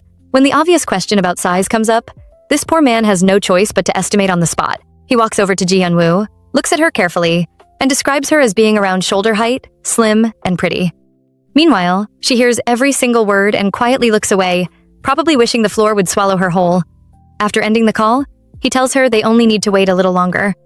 Then, just before leaving, he pauses and asks if she is physically okay. She nods and he finally leaves the room. However, as if things were not already complicated enough, a completely different bomb drops at the hospital. Manager Moon visits Ji Yeon-woo's mother, Shin Sun-mi, and their usual bickering starts immediately. Moon complains about her appearance, scolds her for falling, and practically attacks her with concern disguised as nagging. Then, the conversation suddenly shifts to Ji Yeon-woo. Manager Moon cannot understand why her daughter is still at Domyoungjae and insists she should hurry back to Seoul and find a proper job. But Sun-mi looks completely confused. Why would her daughter need a new job? According to Ji Yeon-woo, she is simply on company vacation. The second those words leave her mouth, Manager Moon freezes. Her eyes widen in shock. Wait, company vacation? At that moment, she realizes something is very wrong, and suddenly the secret Ji Yeon-woo has been hiding may not stay hidden for much longer. Meanwhile, far away from the fancy hotel dinner, a completely different problem is beginning to grow. Manager Moon Ok-rai arrives outside Shin Sun-mi's apartment carrying a bag full of laundry, grumbling that the woman should have spoken up before the pile became this huge. Honestly, the laundry is the only reason she has an excuse to come here at all. As she walks, she keeps thinking about the shocking conversation at the hospital. Sun-mi had innocently asked why Ji Yeon-woo told her she quit her company, and Manager Moon nearly lost her composure right there. How could she know the reason? If she knew everything her daughter was hiding, she would not have been asking in the first place. Realizing the conversation was becoming dangerous, Manager Moon quickly changed the subject, reminding her that Yeon-woo should leave Domyoungjae as soon as possible. After all, she did not send her daughter to college just to spend her days doing housework. But before she could escape, Sun-mi grabbed her and begged to hear more. That was when Manager Moon spotted the mountain of dirty laundry and immediately used it as an excuse to flee, promising to wash everything instead. Now, standing outside the apartment, she breathes out in relief. She was genuinely afraid she might accidentally reveal too much. Unfortunately, before she can relax, an angry-looking man suddenly approaches and calls out to her. He asks if she knows a woman named Shin Sun-mi. Confused, she turns around, only to be met with insults. Then the man pulls out a photograph and shoves it toward her. The moment Manager Moon looks at it, her heart nearly stops. The woman in the picture is Ji Yeon-woo. The stranger keeps pressing her, asking if she has ever seen her before. This time, Manager Moon says nothing at all. Meanwhile, back at the Harleton Hotel, our girl is going through a complete transformation. Her jewelry is carefully adjusted while a stylist assures her that the accessories match her features perfectly. Once everything is finished, Yeon-woo quietly confirms that nothing feels uncomfortable. Then she heads downstairs and immediately finds Seong-hyun waiting. The moment he sees her, he looks, and then quickly turns away before simply saying they should go. That reaction alone leaves her wondering what just happened, but she keeps the question to herself. Soon, the dinner begins. The entire event revolves around an important contract with a French investment firm, so every word matters. Since Seoyang Construction is in the weaker position, they have to carefully follow the representative's mood throughout the meeting. The problem? They are speaking French. Poor Yeonwoo sits there understanding absolutely nothing. Then suddenly, she makes eye contact with one of the French guests. Panic. What is she supposed to do? Well, she remembers her mission and gives him a smile. To her relief, he smiles right back. At least that seems like a good sign. As the evening continues, everything goes smoothly. Eventually, the meeting comes to an end, and the representatives announce that they will send over the contract. Seong-hyun thanks them, and just before leaving, one of the French investors speaks directly to Yeonwoo. After the translator steps in, the message becomes clear. He says it was an honor to dine with such a beautiful woman. Yeonwoo politely smiles and replies that she enjoyed it too before wishing them goodbye. And as the guests leave, she quietly wonders to herself if she really did well enough. After trying so hard to smile all evening, she can only hope her effort was enough. The dinner finally comes to an end, but before leaving, one of the French investors does something that immediately catches attention. He gently takes Ji Yeonwoo's hand, kisses it, then hands her a card and says, "A bientôt," meaning, "See you again." Our girl politely thanks him, and soon the investor and his translator disappear into the elevator. Just like that, the meeting is over. Yeonwoo quietly breathes in relief. Somehow everything seems to have gone well. Thinking it is time to leave, she turns to Seong-hyun and politely excuses herself. But instead of moving, he suddenly asks if perhaps he should not have brought her at all. Instantly, her heart drops. Did she make a mistake somewhere? Did she fail at the task? She immediately apologizes, only for him to look genuinely confused and ask what exactly she is apologizing for. Embarrassed, she admits she was worried that she did not smile properly. And this man actually laughs. Hopeless. That is the word he uses. Meanwhile, Yeonwoo cannot even tell what he is thinking. Is he angry? If not, why is he still standing there? Why is he not getting into the elevator? But Seong-hyun's thoughts are somewhere else entirely. He remembers the investor's face throughout the dinner. They were discussing an investment worth hundreds of billions, yet the man looked completely distracted from beginning to end. The representative had agreed to favorable terms, but honestly, was it because of the business discussion, or because Ji Yeonwoo was sitting right there? Looking at her, he cannot help but think that she has a strange talent. She makes people nervous just by existing. Even he is not immune. From the moment he saw her in the lobby, he could barely focus. He knew that if he looked at her for too long, his mind would wander and business would become impossible. So he spent the entire evening pretending she was not there. Yet every time he noticed the investor staring at her, he could feel his blood boiling. Meanwhile, poor Yeonwoo is still trying to figure out what went wrong. She nervously asks him to scold her if she made a mistake and promises to reflect on it. But the answer surprises her. None of this is her fault. In fact, she did everything perfectly. Thanks to her, the contract went smoothly. Hearing that, she finally smiles and points out that a successful contract should be a good thing. And that is when Seong-hyun delivers a response that says far more than he probably intends. It went so well that it pisses me off. Inside, he cannot stop thinking about the investor. Of course, the man could not look away. Of course, his heart raced. Of course, he was happy whenever she smiled. Because if their positions were reversed, he knows he would have felt exactly the same way. Before the moment can become any more awkward, he quietly removes his coat and drapes it over her shoulders. Confused, she calls out to him, but he simply tells her to wear it because the night air is still cold. She thanks him and takes a step forward, only for her footing to shift slightly. Immediately, he offers his arm and tells her to hold on. They cannot have her falling again. Yeonwoo quietly agrees and takes his arm. Then, with the night growing calm around them and emotions neither of them can fully explain hanging in the air, Seong-hyun looks at her and asks for one more thing. If she does not mind, he would like them to take a walk together first. After all, there is something he wants to say. And just like that, the atmosphere changes completely, leaving us wondering what this man is finally about to reveal. Outside the Harleton Hotel, Seong-hyun leads Ji Yeonwoo into the garden.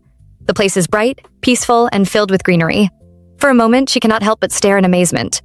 It is so pretty. Seeing her reaction, Seong-hyun quietly remarks that he is glad she looks comfortable. But those words hit her differently. Comfortable? Even in an open place like this, fear still lives inside her. Can she really relax? Can she truly forget the feeling of always being afraid and finally breathe freely? Before those thoughts can sink in any deeper, she remembers that he wanted to tell her something, so she gently reminds him. Instead of answering right away, Seong-hyun brings up something completely unexpected. He points out that she came down to Moksan before her mother was injured and asks why she left Seoul in the first place. Ever since they met at the bus stop, that question has stayed on his mind.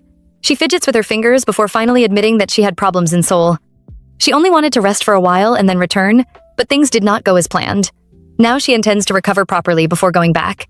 It is a simple answer, yet the mood remains heavy. Then, out of nowhere, Seong-hyun asks if Nam Hyun-wook likes her.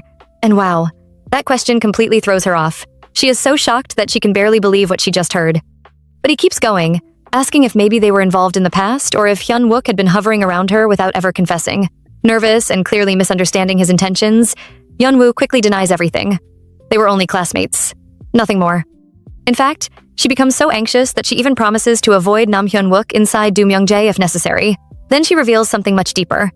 Boyfriends, dating, relationships. Those things do not exist in her life. Just thinking about men makes her shudder. Hearing that, Seong-hyun is left speechless. She immediately apologizes, believing he was suspicious of her relationship with Hyun-wook, but he calmly explains that he was never suspicious. He only wanted to be certain. When she asks if Nam Hyun-wook was really the reason he wanted to talk, he instantly rejects the idea. Yet when she asks him to tell her the real reason, this foolish man suddenly backs down. Forget it. After all, he cannot bring himself to say something that would make her shudder. The next day at Do Myung-jae, life seems normal again, at least on the surface. Do Yeon-ja immediately asks if the weekend event went well, and Yeonwoo happily confirms that everything worked out. She even brings back bread from the hotel basement because she heard it was delicious. Besides, it is a small gift. Curious, Do Yeon-ja opens the package and is instantly delighted when she finds a beautiful jade bracelet. The newbie has good taste. Naturally, she also wants to know about the dress, and Yeonwoo admits with a smile that it was very, very pretty. But before the conversation can continue, Manager Moon suddenly appears like a storm. She demands to know why Yeonwoo is only arriving now when the director came in early. The poor girl tries to explain that he had work and left first, but she cannot even finish her sentence before being scolded again. If she escorted someone, she should have stayed alert. Yeonwoo immediately apologizes, and Manager Moon orders her back to work, reminding her that she has night duty. As she obediently leaves, Do Yeon-ja cannot help asking why Manager Moon seems so angry. Of course, Manager Moon denies it completely, not angry at all. Yet seconds later, she is yelling at Do Yeon-ja too, ordering her to get moving and stop acting like she is on vacation. Poor Eun-ja ends up running away while Manager Moon shouts after her. But once she is alone, her expression changes. Her mind drifts back to that frightening encounter in the city. She remembers the aggressive man showing her Yeonwoo's picture and demanding answers. He was convinced she knew something and made it clear he would not go easy on her just because she was old. And suddenly, beneath all the shouting and scolding, it becomes painfully obvious why Manager Moon has been so tense. Manager Moon stares at the aggressive man for a moment, clearly trying to keep her composure. She starts with a calm young man but quickly changes course. Instead, she pulls a pair of underwear from the laundry bag and bluntly tells him to buy some panties because it is breezy. The man is instantly furious. He calls her crazy, asks if she has lost her mind, and insults her before storming away. But the moment he disappears, the brave front vanishes. Manager Moon stands there trembling. Suddenly, everything begins to make sense. So Ji Yeon-woo did not come here simply to help her mother from the beginning. That is what this is really about. Meanwhile, after the hotel event, the resort construction moves into full swing. The maids spend their days preparing meals for the workers, keeping everyone extremely busy. As Ji Yeon-woo carries a box, her thoughts drift towards Seong-hyun. She has not seen him all weekend, and even today he arrived at work early. Before she can think any further, Manager Moon calls out to her. The newbie is being sent to the construction site with Section Chief Hwang. Not only that, she must personally deliver the director's lunchbox. Yeonwoo hesitates for a second. It should only take a moment. Nothing happened at the hotel either. Trying to convince herself, she picks up the lunchbox and agrees to go. Soon, she arrives at the construction site and is directed toward the office. Inside, the secretary initially has no idea who she is, but once he learns she came from Do Myung-jae with the director's meal, he quickly lets her in. He even mentions that Seong-hyun has a meeting soon and may not get much time to eat. After a knock, permission is given to enter. The moment Seong-hyun sees her, he warmly asks if she has been well. Yeonwoo answers that she has, thanks to him, and this man immediately seizes the opportunity to tease her. Does that mean she has been well because she has not seen him? Poor Yeonwoo instantly tries to deny it, only for him to reveal it was a joke. Still, the mood becomes awkward, and she quickly announces that she should return to her duties. Watching her, Seong-hyun quietly remarks that it is hard to even say it is nice to see her, because he worries about making her shudder. Yeonwoo simply bows and politely tells him to enjoy his meal. Everything seems normal, until suddenly, the secretary enters and announces that a guest has arrived. Seong-hyun calmly tells him to send the visitor in. At that moment, Yeonwoo is already planning her escape. The director has an important meeting today, so she should leave quickly. However, before she can get out, the guest steps into the office and greets Executive Director Seong-hyun. The second she hears that voice, her entire body freezes. Her heart drops. Slowly, she turns around, and there he is, Cha Yun-sok, the very person she never wanted to see. To her shock, he recognizes her immediately and casually says, "Wow, Yeonwoo, you were here." And just like that, the fear she thought she had escaped comes crashing right back into her life. The moment Ji Yeonwoo sees Cha Yun-sok, she freezes. Not a single word comes out of her mouth. Meanwhile, Seong-hyun quietly watches everything unfold. Cha Yun-sok casually asks if she knows how long he has been looking for her, and suddenly the atmosphere becomes heavy. As Seong-hyun glances at the documents on his desk, he notices the name Namseo Industrial Development on the letterhead. Right then, he remembers seeing that company on Yeonwoo's resume. Cha Yun-suk keeps talking as if nothing is wrong, telling her to wait because he is busy and that they can talk later. But our girl remains tense and silent. Seeing her condition, Seong-hyun immediately steps in and tells her to leave. She hesitates for a moment, but his voice becomes firmer. "Didn't you hear me? Go back." With no choice, Yeonwoo leaves the office. Even then, Cha Yun-seok calls after her, telling her to get back safely, because he will see her later. The second she is gone, Seong-hyun invites him to sit down, and the business meeting begins. However, it quickly becomes clear that Cha Yun-seok is struggling with the documents in front of him. While watching him fumble through the papers and make calls for help, Seong-hyun quietly pieces things together. The company's CEO is Cha Gil-wook, so this man must be the son being prepared to inherit the business. When Cha Yun-seok finally confirms which document is correct and apologizes, Seong-hyun coldly remarks that it would have been better if the person actually in charge had attended. Ouch, that one definitely lands. But things only get more awkward from there. Cha Yun-seok keeps trying to act friendly, chatting about cafes and other random topics. Then he raises his arm, revealing several tattoos. After noticing Seong-hyun's gaze, he explains that he once dreamed of becoming a painter. Without missing a beat, Seong-hyun cuts him off and calmly replies that it seems his dream was not to be a painter but the canvas. Wow, this man is absolutely ruthless. Even when Cha Yun-seok compliments his looks and tries to flatter him, Seong-hyun interrupts again and asks for his name. Internally, Cha Yun-seok is already fuming. After introducing himself, he is immediately humbled once more. Seong-hyun mistakenly calls him President Cha Yun-seok. When corrected that he is only the vice president, he casually apologizes and remarks that he has never granted an audience to anyone below a president before. The damage is brutal. Soon, the meeting ends, and Cha Yun-seok prepares to leave. Yet before walking out, he asks about the female employee from earlier. When he learns that Yeonwoo works at Domyoungjae, his eyes light up, so that is where she has been hiding all this time. Then, as if things were not already bad enough, he casually reveals that he used to keep her around and had been searching for her. Seong-hyun immediately asks if she owes him money. The answer is even worse. According to Cha Yun-seok, it was nothing like that. He claims he asked for her heart, but she kept playing hard to get. Or maybe it was her body. The disgusting words hang in the air. And in that moment, Seong-hyun's mind flashes back to what Yeonwoo told him at the hotel. She had troubles in Seoul. They were difficult to endure. Just the thought of men makes her shudder. Suddenly, everything starts making sense. A small grin appears on his face as he finally understands. Right. That alone is more than enough to make someone shudder. And just like that, the mystery surrounding Yeonwoo's fear becomes much clearer, while Cha Yun-seok unknowingly reveals exactly what kind of man he really is. Cha Yun-seok quickly notices the strange look on Seong-hyun's face and immediately tries to laugh it off. According to him, it was all just a joke. He claims he simply cannot stand serious atmospheres. Whether anyone believes that is another story entirely. Seong-hyun does not argue. Instead, he calmly walks toward the door and invites him to have a meal together at Domyoungjae sometime soon. Cha Yun-seok gladly accepts, joking that he will be waiting with his neck on the line. Seong-hyun replies that his secretary will send the schedule and that they will meet then. The conversation ends, but the tension definitely does not. Meanwhile, back at Domyoungjae, Ji Yeonwoo walks along the path with a troubled expression. No matter how hard she tries, she cannot stop thinking about what happened earlier.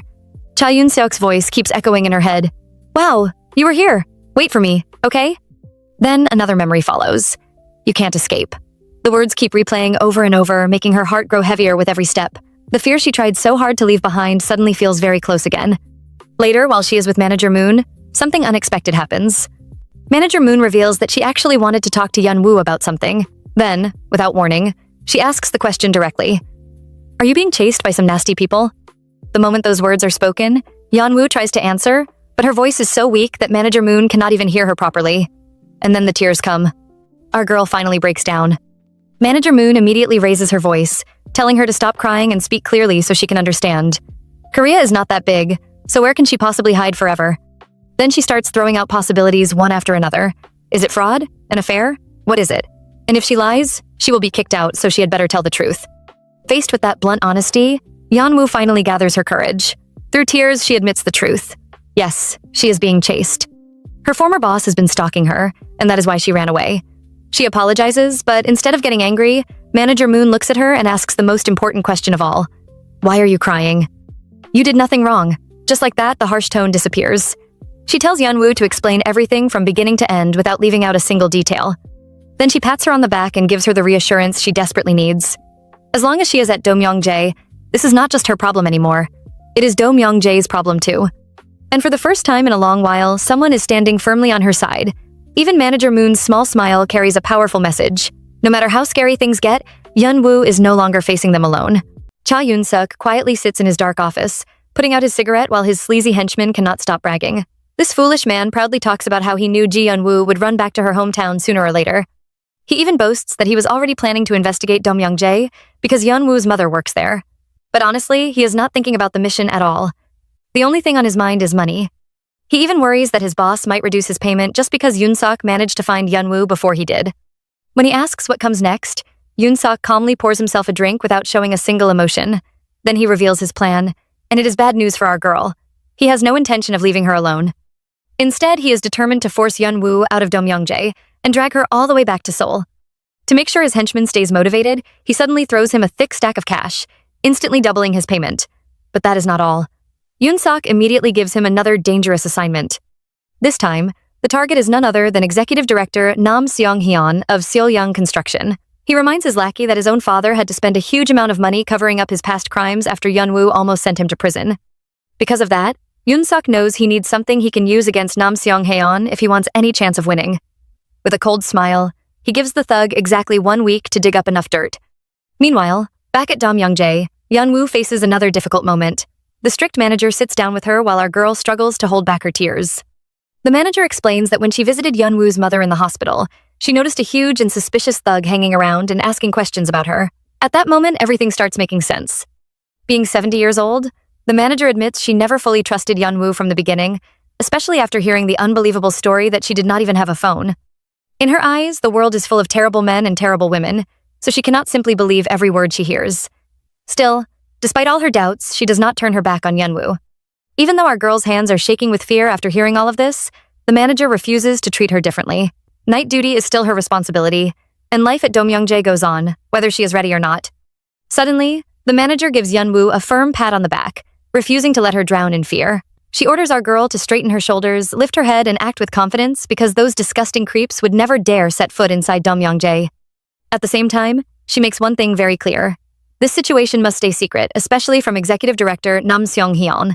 She also warns Yeon-woo to keep a close eye on her coworker, Eun-ja, before her mother finds out about everything. Even though the manager is strict, her actions show she is trying to protect Yeon-woo in her own way, giving our girl just enough strength to keep moving forward despite everything closing in around her. Later that evening, however, someone else cannot stop thinking about her. Executive Director Nam Seong-hyun walks through the quiet grounds, but his work is the last thing on his mind. The closer he gets to where Yeon-woo stays, the more a strange feeling quietly fills his heart, spreading little by little like watercolor.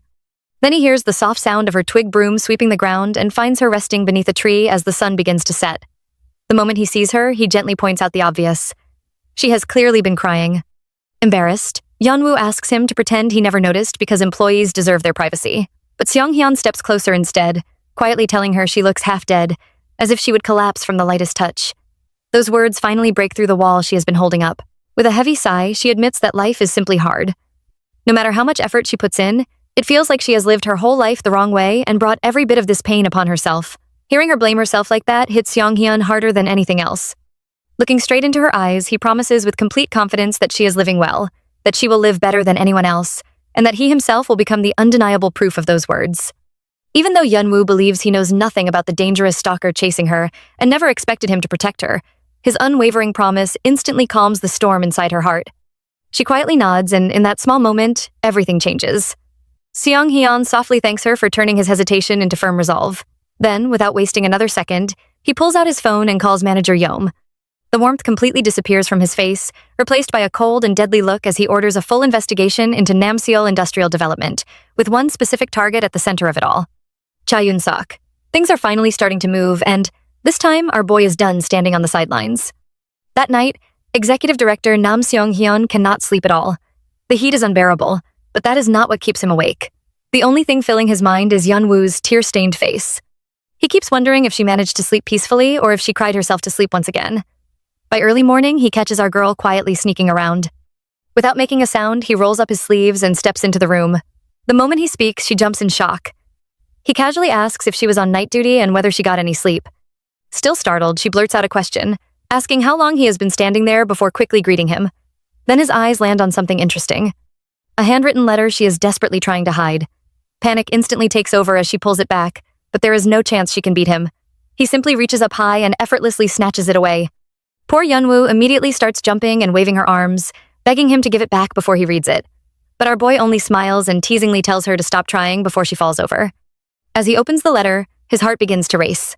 Written by Ji Yeonwoo herself and addressed to Executive Director Nam Seong-haeon, every word comes straight from her heart. She thanks him deeply, admitting that coming to Domyeongjae is the first time in her life she has ever wanted to truly cheer someone on.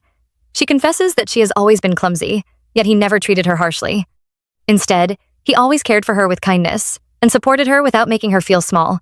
Because he treasured her so sincerely, she promises to become a good employee who will also cherish and support him. By the time he finishes reading, his face softens with warmth. He admits he never expected to be so touched this early in the morning. Yeonwoo's face turns bright red as she gently pushes against his chest, begging him to stop teasing her. Only then does she realize she is standing right inside his arms, and her heart pounds so hard she can barely get her words out. She hurriedly explains that giving only a letter feels shameless because she could not prepare a proper gift that he would actually like.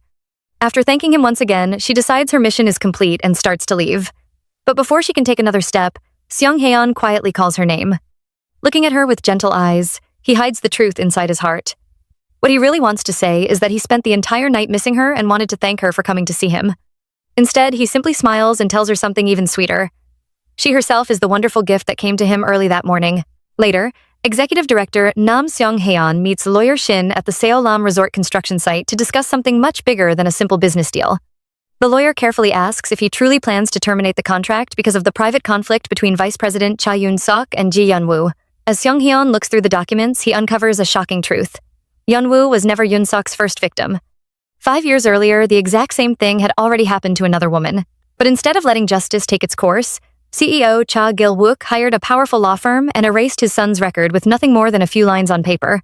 Just like that, another victim's suffering disappeared from the official records, and Yoon-suk walked away without paying the price. As if things were not already bad enough, the lawyer points out that ending the contract over a private matter will not be easy. He even suggests replacing the contractor instead. The moment those words leave his mouth, Seong-haeon quietly sets his glass down with a sharp clink that instantly changes the atmosphere. Then he calmly asks a chilling question. What is the maximum punishment for stalking? The lawyer explains that under the current law, prison is unlikely, and the most Yoon Se-ok may receive is a fine. Hearing that, Seong-haeon's expression turns ice cold. He scoffs at the idea, asking what good a small fine is unless it tears the very pillars out of their house. The deadly look in his eyes says everything, leaving even the lawyer too shaken to argue. Meanwhile, the mood could not be more different at a busy restaurant where a group of classmates gathers for a meal. The staff keeps bringing out dish after dish while the friends joke around with Hyun-wook, playfully calling him young master. Before long, someone asks the question everyone is thinking. Is Hyun-wook coming? Since she works nearby, surely she can stop by. Hyun-wook can only shrug, admitting he does not think she will make it. Disappointment spreads through the room. But only for a moment. Suddenly, the door slides open. Ji Yeonwoo walks inside and the entire room goes silent. Every single person freezes as if time itself has stopped. Our girl looks absolutely stunning and her presence completely changes the atmosphere. One of her classmates can only stare with his heart pounding so hard that he honestly starts wondering if he has had too much to drink. Just like that, all eyes are on Yeonwoo. Meanwhile, Executive Director Nam Seong-haeon sits down with Manager Moon in a quiet room. The first thing she notices is how exhausted he looks, and he calmly admits that he spent the entire night researching something. Before long, the conversation turns to Ji Yeonwoo. Manager Moon explains that she sent the new employee off to her high school reunion, even though our girl tried her best to avoid going. Seong-haeon lets out a soft chuckle, asking if she means miss. Ji Yeonwoo, before praising Manager Moon for handling the situation well. Seeing the perfect opportunity, she finally brings up the issue that has been weighing on her mind. She asks if Seong-haeon knows any lawyers because she needs legal advice about a problem involving one of their employees. The moment he calmly asks if she is talking about Ji Yeonwoo and the vice president of Namseol Industrial Development, Manager Moon is completely stunned. She never expected him to already know. Worried, she explains that frightening thugs have been wandering around with pictures of Yeonwoo, searching for her wherever they can, and it has left her deeply concerned. Thankfully, Seong-haeon quietly reassures her that he already met with a lawyer earlier that very day. It is clear he has already started making his move. Meanwhile, the atmosphere at the reunion could not be more different. Yeonwoo's old classmates laugh, drink, and happily bring up memories from high school. Before long, someone reminds everyone that she used to be the cheer captain who danced right at the front. Poor Yeonwoo instantly blushes, covering her face and begging them to stop embarrassing her. Deep inside, though, her heart feels heavy. The bright and cheerful girl everyone remembers no longer feels like the person she is today. So much has changed that she can barely recognize that version of herself anymore. But then the mood suddenly lightens when a limited edition drink is brought out. To everyone's surprise, our girl confidently asks for a glass too. The unexpected request catches the whole group off guard, and laughter quickly fills the room as they enjoy seeing this bold little side of Yeonwoo. Later that night, our girl finally makes her way back, completely drunk. She stumbles from side to side, giggling to herself as she struggles to stay on her feet. Then, out of nowhere, Executive Director Nam Seong-hyun appears right in front of her. The timing could not be more perfect. With a playful smile, he points out how funny the situation is. He is just heading out while she is already stumbling back to sleep. Yeonwoo smiles so innocently and mumbles about how sleepy she is that his heart instantly melts. At the same time, he cannot help feeling a little troubled because she only smiles this freely after drinking. Still, he gently stays by her side and offers to walk her back. Before long, the two of them sit together on a quiet wooden bench. Feeling relaxed, Yeonwoo thanks him and opens up about what happened at the reunion.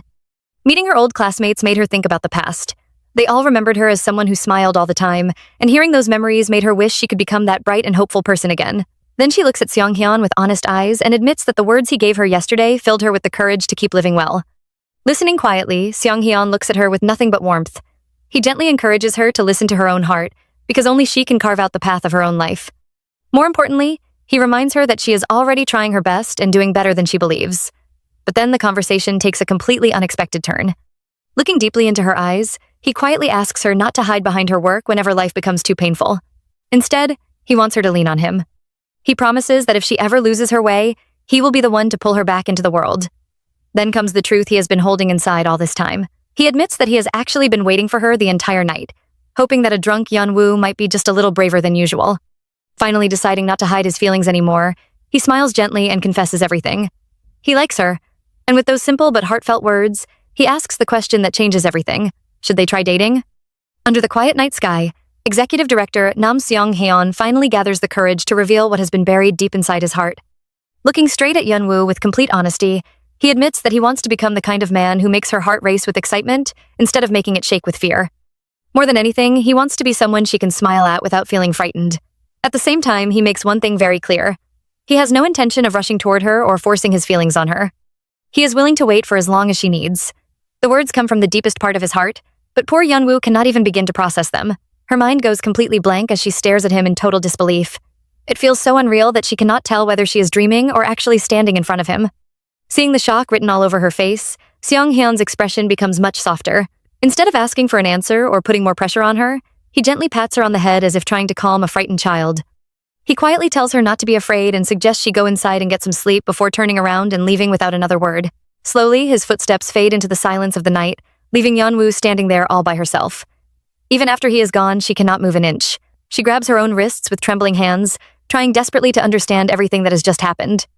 The confession keeps replaying over and over inside her head, yet no matter how hard she thinks about it, nothing makes sense.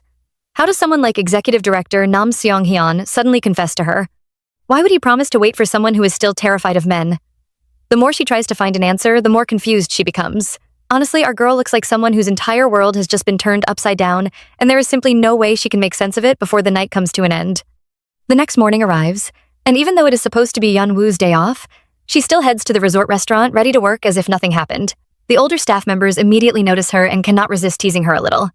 After hearing how much she drank the previous night, they jokingly ask whether she is simply too stubborn to stay home or whether she works so hard that even a day off cannot stop her. Yeonwoo only smiles awkwardly and brushes the playful comments aside, trying not to think about the confession still filling her mind. Just then, one of the older women calls her over with a small favor. She asks Yeonwoo to read a text message that came from her granddaughter. Curious, our girl innocently wonders why she does not simply read it herself and send a reply. That simple question suddenly uncovers a heartbreaking piece of the woman's past. Quietly, she explains that she never learned how to read or write because, when she was young, her family cared only about her brother. While he was allowed to attend school, she was forced to work instead, losing the chance to receive even the most basic education. Hearing those painful words immediately breaks Yeonwoo's heart. Without thinking twice, she gently offers to teach the older woman Korean so she can read her granddaughter's messages and write replies with her own hands. The woman freezes in complete surprise. She clearly never expected anyone to make such a kind offer. Feeling both embarrassed and deeply touched, she hurriedly thanks Yeonwoo again and again, while nervously asking her not to let the manager find out before quickly returning to work. Meanwhile, although Yeonwoo continues working as usual, her thoughts refuse to stay in one place. Deep inside, another question keeps bothering her. Maybe, if she stays quiet and acts as though nothing ever happened, Perhaps the director's heartfelt confession will slowly disappear from her life. She desperately wants to believe she can simply ignore it, but her heart refuses to cooperate. Meanwhile, at the construction site, Executive Director Nam Seong-hyun is having a much harder time than anyone realizes. Even while giving instructions to the workers, his attention keeps slipping away because his thoughts are completely occupied by Yeonwoo. The confession from the previous night refuses to leave his mind. Instead of feeling relieved after finally expressing his feelings, he begins blaming himself over and over. The more he thinks about it, the more he worries that he confessed far too suddenly to a woman who already carries deep fear toward men. Every possibility running through his head only makes him feel worse. With a quiet sigh, he cannot help wondering whether he has just started the saddest one-sided love of his entire life. It is a painful thought, but he has no choice except to accept whatever happens next. Still, no matter how heavy his heart becomes, work does not stop. Before he can sink any deeper into his worries, Lawyer Shin arrives with an important update, and the atmosphere changes immediately. The investigation into Namseol Industrial Development has uncovered something far more dangerous than anyone expected. Suspicious money laundering structures connected to CEO Cha Gil-wook's relatives have finally come to light. Unlike the earlier stalking case, this is no small crime. These financial crimes carry severe legal punishment under economic law, making the situation much more serious than before. The moment Seong-hyun hears the report, every trace of hesitation disappears from his face. His personal worries are instantly pushed aside as his attention shifts completely toward bringing the corrupt company down. Without wasting any time, he orders Lawyer Shin to continue digging deeper. He wants every hidden secret exposed and every piece of evidence uncovered, until the entire truth behind Namseol Industrial Development is dragged into the light. At this point, there is no turning back. The people responsible have walked freely for far too long, and now Seong-hyun is determined to make sure they answer for everything. Without delaying another second, Seong-hyun immediately picks up his phone and arranges a dinner meeting with Namseol Industrial Development at Domyongjae for 7 o'clock that evening. On the surface, it sounds like nothing more than an ordinary business meeting, but in reality, every piece is quietly falling into place. However, the reaction on the other end of the call could not be more different. Vice President Cha Yoon-seok responds with complete arrogance, laughing as though there is absolutely nothing to worry about.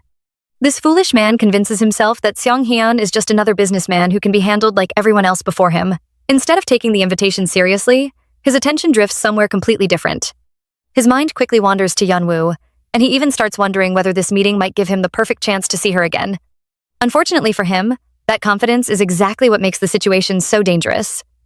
While Yoon-seok walks forward believing he is completely in control, he fails to notice the trap slowly closing around him. Every step brings him closer to the moment when all the ugly secrets hidden beneath Namseol Industrial Development's polished image will finally be exposed. Meanwhile, Seong-hyun remains calm and focused, already preparing for the confrontation ahead. He knows this dinner is not simply about sharing a meal. It is the beginning of a move that could completely destroy the powerful people who have spent so long believing they were untouchable. And if everything goes according to plan, the truth they have tried so desperately to bury will soon come crashing into the open for everyone to see. Meanwhile, work at Domyongjae only becomes more hectic as the day goes on. There is barely enough time to breathe because important guests are expected later, and everyone is rushing to finish their tasks. Manager Moon is especially overwhelmed as she tries to organize everything while also finding someone to accompany her to buy groceries. When another staff member suggests sending Ji Yeonwoo along, she immediately shuts the idea down. There is no way she is letting the newcomer leave the safety of the estate when dangerous thugs could still be searching for her. She refuses to take that risk. However, something unexpected happens. Before anyone can argue further, Yeonwoo quietly steps forward on her own. Even though the fear inside her has not completely disappeared, she realizes she cannot spend the rest of her life hiding behind closed doors. The comforting words that someone once shared with her echo inside her heart, giving her just enough courage to take that first step. It is not because she suddenly becomes fearless. She is still scared. But she decides that fear cannot keep controlling her forever. Because of that decision, she joins Manager Moon, and together they head to Moksan Market. As soon as they arrive, Yeonwoo notices something surprising. Everywhere they go, the merchants greet Manager Moon with bright smiles and genuine respect. One after another, people happily welcome her as though she is part of their own family. It does not take long for Yeonwoo to learn why. The market has never forgotten everything Manager Moon did for them. When the entire market was at risk of shutting down, she stepped in and saved it. Later, when a powerful typhoon caused terrible damage, she even used her own money to help repair the place instead of walking away. No wonder everyone looks at her with so much gratitude. Even so, despite all the warm greetings, Manager Moon never lowers her guard. Her eyes continue scanning every corner of the market, carefully checking for any suspicious faces that might belong to the thugs searching for Yeonwoo. Then, trying to lighten the mood, she suddenly jokes that if anyone dares to appear, she will simply hit them with the huge carp sitting inside her grocery bag. The image is so ridiculous that Yeonwoo cannot hold back her laughter. It is the kind of laugh that comes naturally, without fear or hesitation. For the first time in what feels like forever, warmth begins replacing the fear inside her heart. Without even noticing it herself, she stays close beside Manager Moon, feeling protected like a daughter walking safely beside her mother. Under the gentle spring sunlight, she quietly finds herself hoping she can return to this market someday, just to enjoy some delicious tteokbokki. It may seem like a small wish, but for someone who has spent so long running from danger, it is actually a huge step toward believing that a brighter future might really be waiting for her. Meanwhile, back at Domyoungjae, our handsome director is having a much harder time than he would ever admit out loud. Executive Director Nam Seong-hyun simply cannot sit still. He keeps pacing around the house, glancing at his phone every few moments before looking away again. He knows Yeonwoo said she would be back by evening, yet as the hours slowly pass, his mind refuses to stay calm. Worry begins taking over little by little. The longer she stays away, the darker his thoughts become. He cannot stop imagining that something terrible might have happened to her. He tries convincing himself that everything is fine, but his heart refuses to listen. Then, the moment Yeonwoo finally returns, dragging a heavy trash bag behind her, every bit of that worry explodes at once. Without thinking twice, Seong-hyun immediately rushes over to help her. Startled by his sudden reaction, Yeonwoo quickly tries to stop him. She worries that if the bag tears open, Manager Moon will definitely scold her. Thankfully, Seong-hyun only smiles and calmly reassures her. If the bag breaks, they can simply throw it away before anyone even notices. Just like that, the heavy bag is taken care of. However, the lighthearted moment does not last very long. His smile slowly fades, replaced by a serious expression that says everything before he even speaks. He finally admits that he spent the entire day worrying about her. Unable to hide how deeply he cares anymore, he asks for her phone number so he can contact her whenever he needs to make sure she is safe. But the answer he receives is one he never expected. Quietly, Yeonwoo reveals that she no longer has a phone. She got rid of both the device and her phone number. The reason is heartbreaking. She was so afraid of being tracked that she threw everything away. The instant those words reach him, Seong-hyun's heart sinks. He silently clenches his fist, finally realizing just how much fear and suffering she has endured. At that moment, the full weight of her painful past becomes impossible to ignore, and all he can think about is how cruelly she must have been tormented before arriving at Domyoungjae. Before either of them has time to dwell on those painful feelings, the atmosphere changes completely. Seong-hyun suddenly reveals something that instantly fills the air with tension. The important guests arriving today are representatives from Namseol Industrial Development, people both he and Yeonwoo know all too well. The shocking news barely has a chance to settle before Manager Moon hurries over with another urgent update. The guests have already arrived. There is no more time to prepare or think. Realizing how dangerous the situation could become, Seong-hyun immediately tells Yeonwoo to go inside, where she will be safer. Protecting her becomes his priority. Meanwhile, outside in the courtyard, the visitors calmly make their way into Domyoungjae. As they walk through the estate, they cannot hide their admiration for its beautiful architecture, taking in every detail with quiet appreciation. Anyone looking from the outside would think this is nothing more than an ordinary business visit, a peaceful meeting between respectable people. Moments later, Seong-hyun steps forward to greet them without showing even the slightest sign of panic. His expression remains calm, his voice polite, and his welcome is as warm as ever. On the surface, everything appears perfectly normal. There are smiles, greetings, and respectful manners all around. Yet beneath that calm atmosphere, something far more dangerous is already beginning to take shape. Hidden secrets, painful memories, and unfinished conflicts are quietly gathering together, waiting for the perfect moment to explode. None of the people standing in that courtyard can escape what is coming next, and although the evening has only just begun, the calm before the storm is already hanging heavily over Domyoungjae. Meanwhile, Vice President Cha Yoon-seok finally arrives at Domyoungjae, carrying a surprisingly heavy gift box in his hands. Instead of showing even the smallest amount of respect, he immediately falls back into his usual smug attitude. With complete confidence, he casually tells the staff to keep whatever is inside the box, or even sell it if they want, because, according to him, Domyoungjae refuses to accept gifts anyway. The way he speaks makes it sound as though he owns the place, and honestly, it leaves everyone standing there completely speechless. The staff exchange confused looks, silently wondering why their director would ever agree to meet someone who behaves more like a street thug than a respectable businessman. Before the dinner has even started, Yoon-suk has already managed to create an awful first impression. Every word that comes out of his mouth only makes him seem more arrogant, and nobody around him can understand where all that confidence comes from. He walks through the estate as though the entire place exists for his convenience, completely unaware that the people watching him have already formed their opinions. Unfortunately for him, the calm smile on everyone's faces hides nothing but disbelief. Even without knowing the full story, it is painfully obvious that this man carries himself with far too much pride. As if things were not already tense enough, the evening has barely begun, yet the atmosphere is already filled with quiet discomfort. Everyone can feel that something is wrong, even if nobody says it out loud. Meanwhile, inside the traditional dining room, Yeonwoo is fighting a battle that no one else can see. She carefully pours hot tea into a cup, doing everything she can to stop her trembling hands from giving away her fear. Every movement is slow and controlled, but inside, her heart is beating so hard that it almost feels impossible to stay calm. Then, the voice she hoped never to hear again reaches her ears. Without the slightest bit of shame, Cha Yun-seok starts flirting with her as though nothing bad has ever happened between them. He casually complains about how much he has missed her and proudly reveals that he even booked a nearby room so they can return to Seoul together after everything is over. Just hearing those words from the other side of the door makes Yeon-woo's chest tighten until she can barely breathe. The fear she worked so hard to overcome begins creeping back into her heart once again. For a brief moment, it feels as though all the progress she has made is about to disappear. But then, another memory quietly pushes through the darkness. She remembers Seong-hyeon's comforting promise. He told her not to run away anymore. He told her to face Cha Yun-seok head-on because he would be standing right beside her. Those simple words became the strength she desperately needed. Holding tightly to that promise, she slowly steadies her breathing, lifts the heavy food tray with both hands, and gathers every bit of courage she has. Step by step, she walks through the door to face the very man who caused her so much pain. It is not because she is no longer afraid, she is terrified. But this time, she refuses to let fear decide her future. The moment Yeon-woo enters the room, Cha Yun-seok immediately jumps to his feet.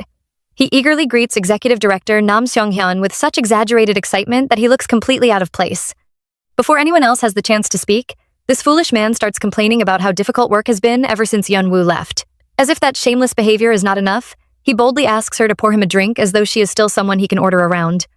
Unfortunately for him, our director has absolutely no intention of allowing that to happen. Without wasting a single word arguing with him, Seong-hyeon calmly walks straight over and takes his place beside Yeon-woo. Then, without any hesitation, he gently takes the bottle from her hands and pours the drink himself. It is such a simple action, yet the message behind it could not be clearer. Yeon-woo is no longer someone Cha Yun-seok can treat however he wants. Right after pouring the drink, Seong-hyeon firmly tells her to leave the room. At the same time, he gives a clear order that, from this moment forward, only Manager Moon will be serving the guests. Just like that, Yeon-woo is quietly removed from the uncomfortable situation before Yoon-seok can trouble her any further. It is a small act of protection, but one that speaks louder than any long speech ever could. Without making a scene, Seong-hyeon once again proves that he intends to keep the promise he made to stand by her side. The instant the door closes behind Yeon-woo, the mood inside the room changes completely.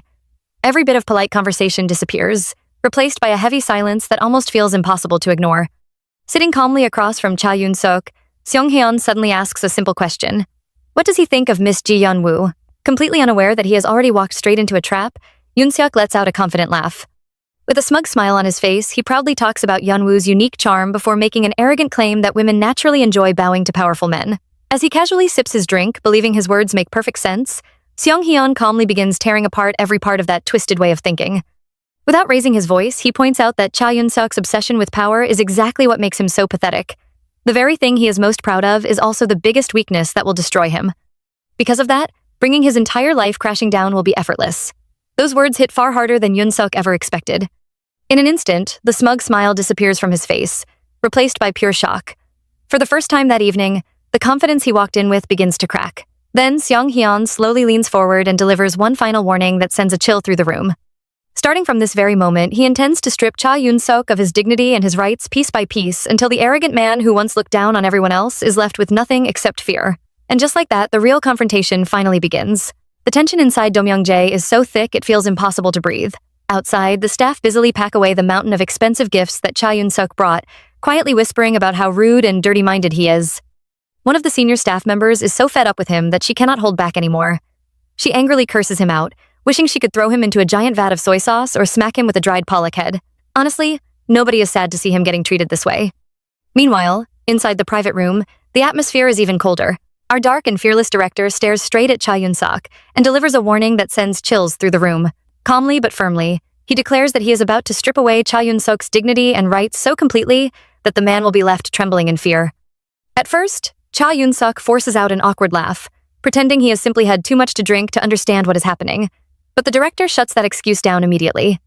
He exposes Yun-seok for exactly who he is, a man who enjoys abusing his power and crushing people who are already struggling just to survive. The confidence on Yun-seok's face begins to crack. Then things get even worse. The director reveals that he has already investigated Namseol Industrial Development and uncovered its filthy secrets. One after another, he exposes the illegal stock gifts, the shady real estate schemes, and even the cryptocurrency market manipulation involving Cha Yun-seok and his father. Before Yoon-seok can even respond, his phone suddenly rings. On the other end is his furious father, screaming that SY Construction has canceled their contract and filed a massive lawsuit after someone exposed their cryptocurrency schemes. He orders his son to return immediately or consider himself dead. The color drains from Yoon Seok's face as pure shock takes over. Watching him fall apart without raising his voice, the director calmly reveals one final card. Dom Young-jae is fully equipped with private recording devices, and every bit of the damage Cha Yoon-seok caused to Ji Yeon-woo will be exposed to the public. In a matter of minutes, the arrogant man who walked in believing he controlled everything suddenly finds himself trapped with nowhere left to run. Completely backed into a corner, Cha Yoon-seok finally loses what little control he has left. This foolish man storms into the restroom and smashes the sinks in pure rage as he watches his entire life fall apart. Desperate to turn things around, he quickly calls his thug henchman Hong Sok, ordering him to bring the rest of the gang and force their way into Dom Young-jae. But instead of help, the worst possible news comes back. His crew has already been followed and trapped. Every move they planned was predicted in advance. In that moment, panic takes over. Cha Yoon-seok realizes the director has been several steps ahead the whole time, leaving him with only one desperate option: grab Yeon-woo by force before everything slips away. Meanwhile, Yeon-woo quietly walks through the grounds on her way to clean Yoon Sondang. She knows Cha Yoon-seok is somewhere nearby, yet something inside her has changed. The fear that once controlled her is no longer as strong because she keeps remembering the director's promise that he would stay right beside her. With that thought giving her strength, she even stops to help another worker by carrying a tray. But before she can take another step, Cha Yoon-seok suddenly rushes up from behind, grabs her wrist tightly, and tries to drag her toward his car while blaming her for ruining his life. This time, however, our girl refuses to break. Holding onto the courage she has finally found, she looks him straight in the eyes, slaps his hand away, and boldly orders him to get the hell out of Dom Young-jae. Yeah, that's our girl. Instead of running away, she finally stands her ground against the man who has terrified her for so long. Outside the main hall, one of the staff members mentions that the leak repair is taking longer than expected, and casually asks Manager Moon if Yeon-woo has already delivered the dried pollock. The moment she hears that, her expression changes. A terrible feeling hits her, and she immediately runs outside, fearing that despicable trash Cha Yoon-seok has done something to our girl. Meanwhile, her worst fear is already coming true. Cha Yoon-seok is gripping Yeon-woo tightly by the wrist, refusing to let her go. He keeps insisting that she should come with him, even claiming that he is asking nicely. But this time, Yeon-woo refuses to be intimidated. Looking him straight in the eyes, she tells him exactly what he is. Completely pathetic. She admits that she used to be terrified of him, but not anymore. Now she sees the truth. He is nothing more than a pathetic man who has never been loved. Someone who only knows how to threaten people because he cannot accept being rejected. Those words hit him like a knife. Furious, he raises his voice, squeezes her wrist even harder, and screams at her to shut up and obey him. Just then, Manager Moon comes charging in with a dried pollock in her hand, shouting at Cha Yoon-seok to let go of Yeon-woo immediately. Instead of backing down, this foolish man snarls that he has completely lost his mind and will not go easy on an elder either. But Manager Moon refuses to move an inch. Standing firmly between him and Yeon-woo, she boldly declares that laying a hand on Yeon-woo is the same as provoking everyone in Dom Young-jae. Then, in a shocking moment, Cha Yoon-seok violently shoves her, sending the elderly woman crashing to the ground. Before he can even enjoy what he has done, the entire atmosphere suddenly changes. A heavy, terrifying pressure fills the air as Executive Director Nam Seong-hyun walks up from behind and grabs Cha Yoon-seok's arm with an iron grip. The moment he sees Manager Moon lying on the ground, he stays calm and immediately instructs the staff to take both Manager Moon and Yeon-woo away to safety. Just like that, the real confrontation is about to begin. The moment Cha Yoon-seok opens his mouth to yell after Yeon-woo, our boy has heard enough. Without a second of hesitation, Director Nam Seong-hyun drives a heavy punch straight into his face. The impact is absolutely brutal, sending Cha Yoon-seok crashing to his knees as he clutches his face in pure agony. Even then, this foolish man still tries to act tough. Barely able to breathe, he threatens that a chaebol using violence against a subcontractor will be ruined once he leaks everything to the media. But the director does not flinch for even a second. Calmly wiping his hands, he tells him to go ahead if he is so confident, reminding him exactly who the media chooses to listen to. Completely broken, Cha Yoon-seok desperately asks why he is being destroyed like this. At that point, Seong-hyun quietly reminds him of Manager Moon's words. The moment he touched Yeon-woo, he touched all of Dom Young-jae. Then comes the final blow. Destroying his family's financial crimes is not enough. He intends to erase Cha Yoon-seok from society completely, telling him to keep struggling like the trash he is because, at this point, it is only entertaining to watch. Without another word, the director orders Section Chief Hwang to throw the guest out. The staff immediately grab Cha Yoon-seok as he screams, kicks, and thrashes around like a madman, dragging him all the way to his car and warning that his arms will break if he keeps resisting. But just when it seems everything is over, Manager Moon steps forward with one last surprise. She throws a fistful of salt straight into his face and gives him a warning he will never forget. Yeon-woo is no longer alone like she was in Seoul, and if he ever dares to come looking for her again, he will die by her hands. As the car finally speeds away, Section Chief Huang cannot help asking why the director handled such filthy work himself instead of leaving it to the staff. Quietly turning away, Seong-hyun realizes the truth in his own heart. Ji Yeon-woo has become his fever, his weakness, and the one person who makes him want to have everything about her. Then, as he walks back into the peaceful courtyard, he finds our girl waiting under the soft, warm lights. She gently tells him she has been waiting for him, and in that single moment, he accepts it completely. No matter how painful this fever becomes, he is willing to endure it all, because Ji Yeon-woo has already become the master of his life. Our girl Yeon-woo cannot stay calm for even a second. From the moment the director walks away, she keeps pacing back and forth across the yard with her heart pounding like crazy. No matter how many times the others call out for her to go back inside, she simply cannot do it. The worry is too much. The instant she finally sees Executive Director Nam Seong-hyun, she rushes straight to him. Gently holding her hands, he reassures her that everything is settled down and softly tells her to head inside and get some rest. But there is no way she can relax yet. She looks up at him with anxious eyes and asks if he is really okay. Instead of giving a serious answer, this man actually teases her, joking that he only has a slight hangover. Meanwhile, our girl is having none of it. She steps closer and asks him to stay still before carefully checking every part of him for injuries. Honestly, she is so focused that it is impossible not to smile. Watching her examine him so seriously, Seong-hyun cannot resist teasing her again, asking if she wants to check anywhere else. The moment those words leave his mouth, all of her confidence disappears. She freezes on the spot, turns completely red, and suddenly becomes too shy to even look at him. However, the mood quickly turns serious again. Yeon-woo remembers Cha Yun-suk shouting her name earlier, and brings it up. That is when Seong-hyun quietly reveals everything. After learning about her painful past with Cha Yun-suk, he immediately ended the company contract. Even more than that, Cha Yun-suk will be isolated from society for the time being. Most people would finally feel relieved after hearing something like that, but not our girl. Her expression stays filled with worry as she warns him to be careful. She knows exactly what kind of man Cha Yun-suk is. He is unstable, already has a criminal record, and might even be connected to gangs. Even after everything that has happened, her biggest concern is not herself anymore. It is the man standing safely in front of her. Looking into her eyes and seeing how worried she is, Seong-hyun quietly realizes just how much she has been carrying all by herself. Softly, he tells her that she must have been so scared all this time, with no one to talk to and no one to ask for help. Those simple words hit our girl harder than anything else. Her heart aches with emotion as she tightly grips her clothes, finally realizing she is not alone anymore. Gathering every bit of courage she has, she admits that she is slowly finding the strength to heal. Then, with a gentle smile, she thanks him and asks him to take care of himself too. Chung-hyun smiles warmly and gently pats her head. It feels like the perfect moment to end the conversation. But suddenly, he stops her before she can walk away. And wow, this man drops the biggest bombshell yet. He honestly asks if they should start dating, or if he should simply accept an unrequited love instead. He knows adding his feelings to everything she is already going through might only make things harder for her, but waiting any longer makes him too anxious. So instead of hiding his heart, he lays it all on the table. Completely caught off guard, Yeon-woo freezes. Her words barely come out as she nervously apologizes, explaining that she is still deeply shaken by everything that has happened and is not ready to begin a healthy relationship. Honestly, this is where our boy proves exactly why he is different. Instead of feeling hurt or trying to pressure her, he gently pulls her close and places his hands on her shoulders. With a calm smile, he tells her there is absolutely nothing to apologize for. Right now, the only thing she needs to do is keep focusing on herself. As for him, he will wait. And when the day finally comes that she is ready, all she has to do is tell him, and he will come to her with everything he has. Those heartfelt words completely break down the walls around her heart. Tears quietly roll down Yeon-woo's face as she looks into his eyes. And for the first time in what feels like forever, her chaotic world becomes peaceful and still, almost as if she has stepped into a beautiful dream. Our girl Yeon-woo wakes up feeling more excited than she has in a long time. Instead of resting the night before, she stays up almost the entire night studying as hard as she possibly can. She pushes herself so much that she finishes her entire Korean learning workbook, even though she ends up getting only 2 hours of sleep. That is some serious determination.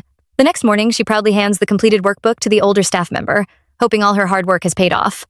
But the moment the woman gives her a serious look, Yeon-woo's heart nearly jumps out of her chest. She instantly starts wondering if she made a huge mistake somewhere. Did she answer everything wrong? Did she misunderstand the lessons? For a few painful seconds, panic completely takes over. Then, just as she is preparing herself for bad news, everything changes. She scores a perfect 100. Yeah, that's our girl. The older staff member smiles and praises her for doing such an amazing job, and Yeon-woo can barely contain her happiness. After everything she has gone through, hearing those words fills her with pride and gives her even more confidence to keep learning. Unfortunately, her celebration does not last very long. Before she even has time to enjoy her success, Another pile of homework is placed right into her hands. It seems everyone around her has decided to speed up her lessons as much as possible, whether she feels ready or not. Still, instead of complaining, she accepts the challenge. Every new lesson is another step toward building the future she wants, and little by little she continues moving forward. Meanwhile, the peaceful morning soon changes as the household staff gathers together to see off Executive Director Nam Seong-hyun before he leaves.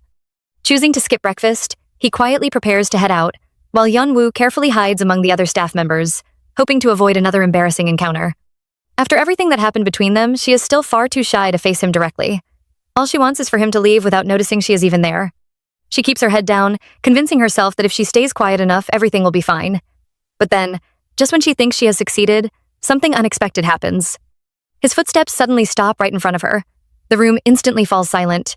Before anyone can understand what is happening, Seong-hyun slowly turns around and looks directly at Yeon-woo.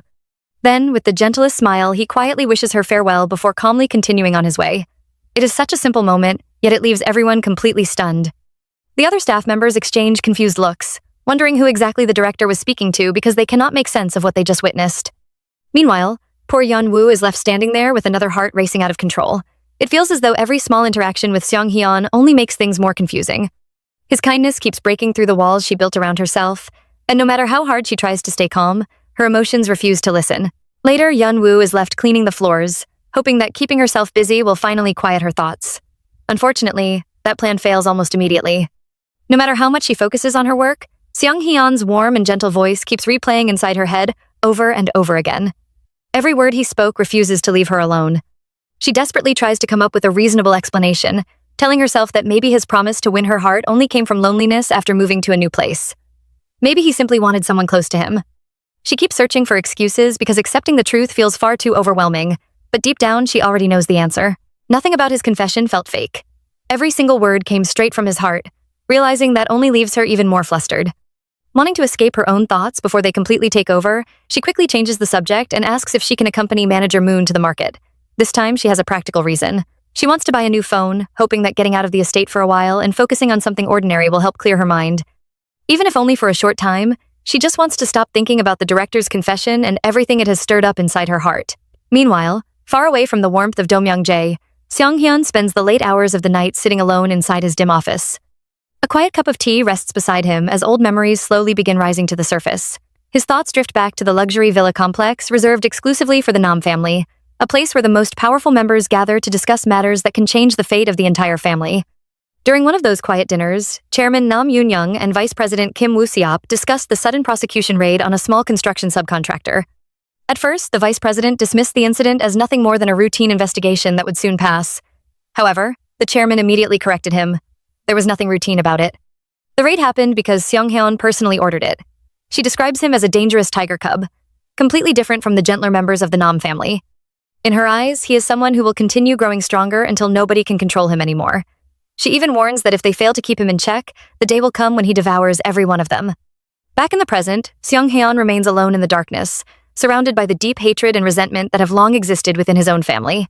While he quietly drinks his tea, powerful people continue moving their pieces behind the scenes, and with every passing moment, the dangerous struggle for power inside the Nam family grows even more intense. Meanwhile, our boy Seong-hyun stands beneath the warm shower, letting the water wash over his exhausted body. He has been pushing himself far beyond his limits, working until there is almost nothing left to give. His body is tired, his mind is even more tired, and through all that exhaustion, only one thought refuses to leave him alone. Right now, he simply wants to hear Yeon-woo's voice, even if it is only for a single second. That tiny bit of comfort feels like enough to help him get through another difficult day. Unfortunately, peace never seems to last very long. Before he can even gather his thoughts, his phone suddenly rings, destroying the quiet moment. The person calling is absolutely furious, demanding to know why he suddenly cut all ties with Namseol Industrial Development and even went as far as filing criminal charges with the prosecution. They angrily warn him that stopping construction like this will cause massive financial losses, expecting him to panic under the pressure. But Seong-hyun remains completely calm. Without raising his voice or showing the slightest bit of concern, he simply asks whether they actually calculated the numbers properly. Then he casually drops a bombshell. There will be no construction delay at all because he has already secured a brand new deal with Biocal Industries, and the contract will be signed the very next day. Just like that, all the confidence on the other end of the call disappears. The person who was shouting only moments ago suddenly has nothing left to say. Even so, they mention that his aunt has been throwing a complete fit ever since everything started falling apart. Seong-hyun answers without hesitation, calmly pointing out that the situation is her own fault for dumping all her work onto her nephew in the first place. It is a cold but honest reply. Then, just when it seems the conversation is finally over, one unexpected question slips through the silence. Who is Ji Yeon-woo? The moment those words reach his ears, everything becomes quiet. The conversation ends, but the question remains, leaving Seong-hyun standing there alone with thoughts he cannot escape. Before long, his mind drifts into the past. After losing both of his parents when he was still very young, he was raised by his aunt, Yoon-young. She took him in, treated him like her own child, and always tried to guide him toward the right path. To everyone else, she was known as a cold and frightening business leader, someone nobody dared to challenge. Yet to Seong-hyun, she had always been warm, protective, and dependable. Even with all the care she gave him, he could not stop blaming himself for the darkness inside his own heart. He believes his personality has become so twisted that the only feeling he can honestly offer the woman who raised him is simple gratitude. Then, another thought quietly appears. What would happen if his aunt ever met Yeon-woo? The image lingers in his mind for only a brief moment before he immediately pushes it away, calling himself foolish for thinking so much about the woman who already rejected him. Still, no matter how hard he tries, his heart refuses to let her go. Meanwhile, just outside his room, Yeon-woo stands quietly in the hallway with a tray of freshly brewed tea held carefully in both hands. Her heart is beating so fast that she can barely steady her breathing. After gathering a little courage, she gently knocks on the door and softly calls for the executive director. No answer comes from inside. Thinking he may have already stepped out, she slowly opens the door, only to freeze in surprise. Seong-hyun suddenly appears wearing comfortable home clothes instead of his usual formal outfit, making the moment feel strangely natural and unexpectedly personal. Without making things awkward, he quietly invites her inside so she can serve the tea.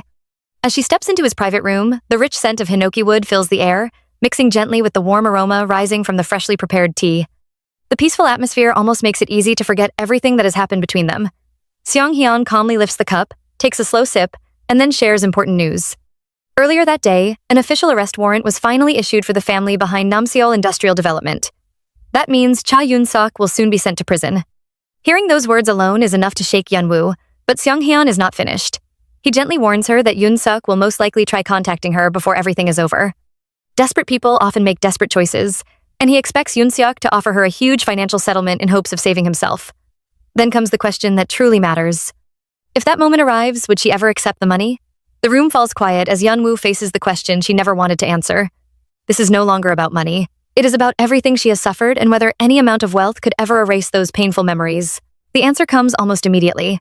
Every emotion Yeon-woo has been trying so hard to keep hidden suddenly bursts to the surface. Tears quickly fill her eyes as she firmly refuses without even the smallest moment of hesitation.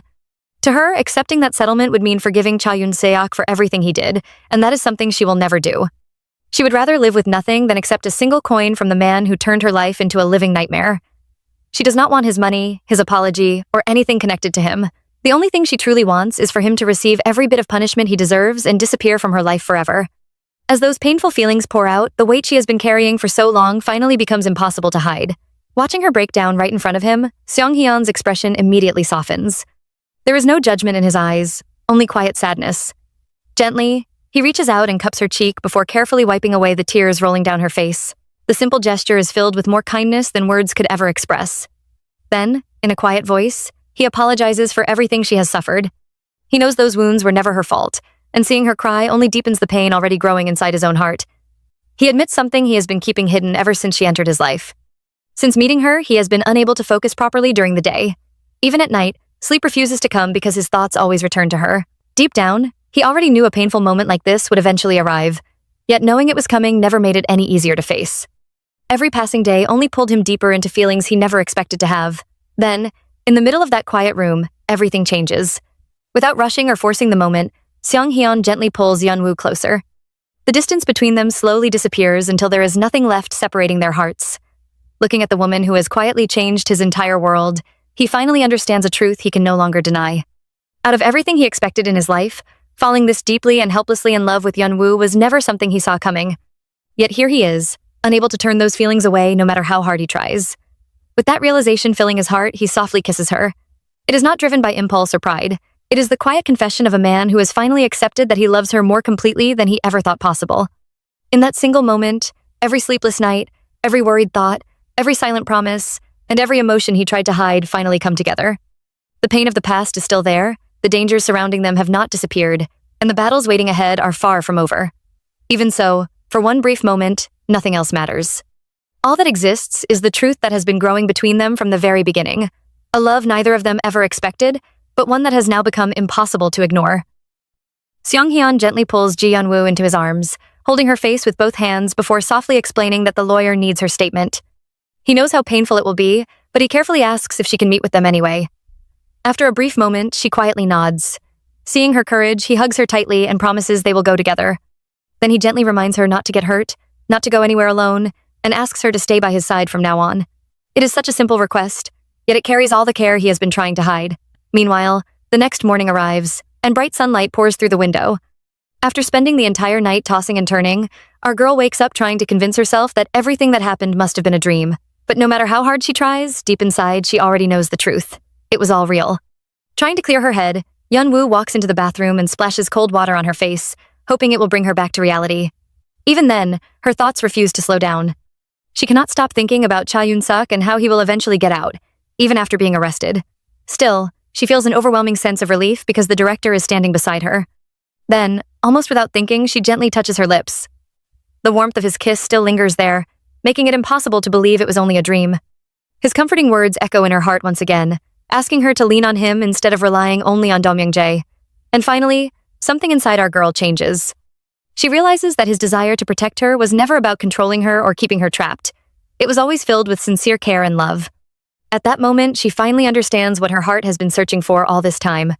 More than anything else, she simply wants someone she can lean on, and someone who truly loves her. Later that morning, our girl Yeon-woo greets her coworker with a bright smile and happily asks if she slept well after her night duty. She then hands over all of her completed work, leaving the younger girl completely stunned.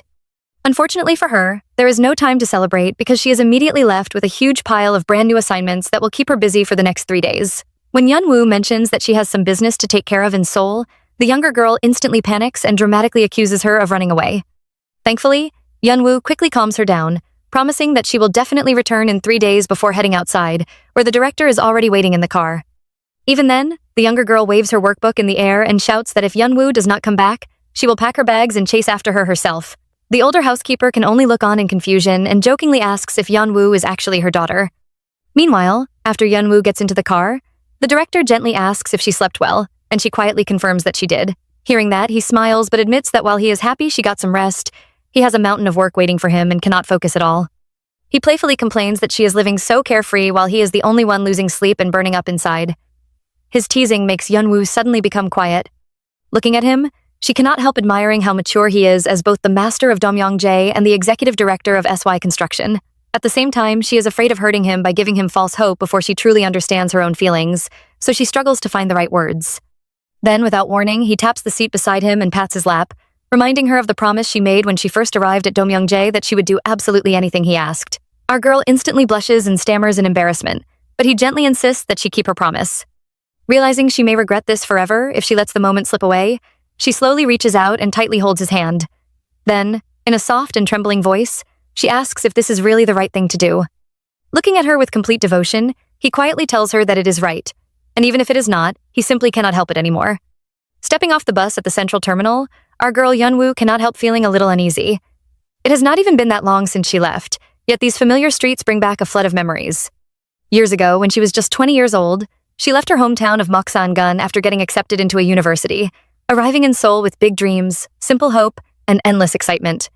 Back then, the city felt huge, full of opportunities and ready to welcome her. She remembers searching for a small place to live and carefully planning her future. Her goal was simple. She wanted to gain experience, save enough money, and one day buy a home where she could live a quiet, newlywed life. But unfortunately, reality had something much darker waiting for her. Her boss became completely obsessed with her and started stalking her until even her own apartment no longer felt safe. A 4-digit door lock could not keep him out. Every gust of wind made her flinch, every sound of rain filled her with fear, and before she knew it, Seoul had turned into a prison that left her frightened, suffocated, and completely alone. Thankfully, things are different now. Our girl is no longer carrying that burden by herself. As they ride together in the car on the way to meet the lawyer, the director gently tells her to trust the highly skilled legal expert waiting for her. His calm voice gives her a little more strength.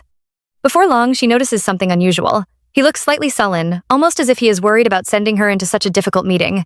Still, he does not let those feelings show for long. Just before she steps out of the car, he looks at her with a warm and genuine smile, quietly encouraging her to do her best and come back safely. Sometimes, a few simple words are all someone needs to find the courage to keep moving forward. Hearing Yeonwoo promise that she will come back brings a quiet smirk of satisfaction to Seong-hyun's face. Not long after, the real challenge begins inside a large conference room. Standing before a panel of experts, our girl has to tell the full story of everything she went through. Every word is painful, every memory hurts, and the entire process is uncomfortable from beginning to end. Even so, she refuses to stop. She stays strong and does not ask for a single break until her entire statement is finished. It takes incredible courage, but finally, speaking the truth lifts a heavy burden from her heart. For the first time in a long while, she begins to believe that she might actually escape the nightmare that has haunted her for so long. After the meeting, Yeonwoo quietly sits alone in a nearby cafe, slowly sipping an iced coffee while realizing the director is still busy back at headquarters. As she waits, a small worry creeps into her mind. Should she just head home by herself? Did she make a mistake by not telling him earlier that she finally got her phone working? Nervously, she pulls out his business card, carefully dials the number, and hesitates for a moment before pressing call. Then, to her surprise, right in the middle of a serious meeting inside the president's office, Sung-hyun's phone rings. The instant he hears her voice, his expression completely softens. He gently asks where she is, and a shy Yeonwoo quietly tells him she is waiting at the cafe right beside the company building. He lets out a warm chuckle, playfully teasing her for being all grown up and sitting alone in a cafe. Then, he tells her to wait just a little longer because he will be there in 30 minutes. But before ending the call, our boy drops one final line that catches her completely off guard. He casually tells her to start thinking about what she wants to eat, because the two of them are going on a date. Tension rises once again as dark family secrets and dangerous corporate games begin crashing into each other from every direction. While everyone else is busy making their next move, the chairwoman sits alone in her office with a pale expression that says far more than words ever could. No matter how hard she tries to focus on the work in front of her, painful memories from the past refuse to leave her alone. Her brother's warning keeps echoing inside her mind again and again. He told her to keep a very close watch on Seong-hyun because he is nothing like his kind-hearted relative.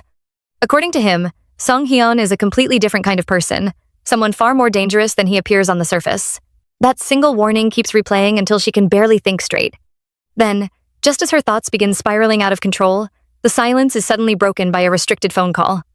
The moment she answers, Im Soo-gwan's voice comes through without the slightest hint of warmth.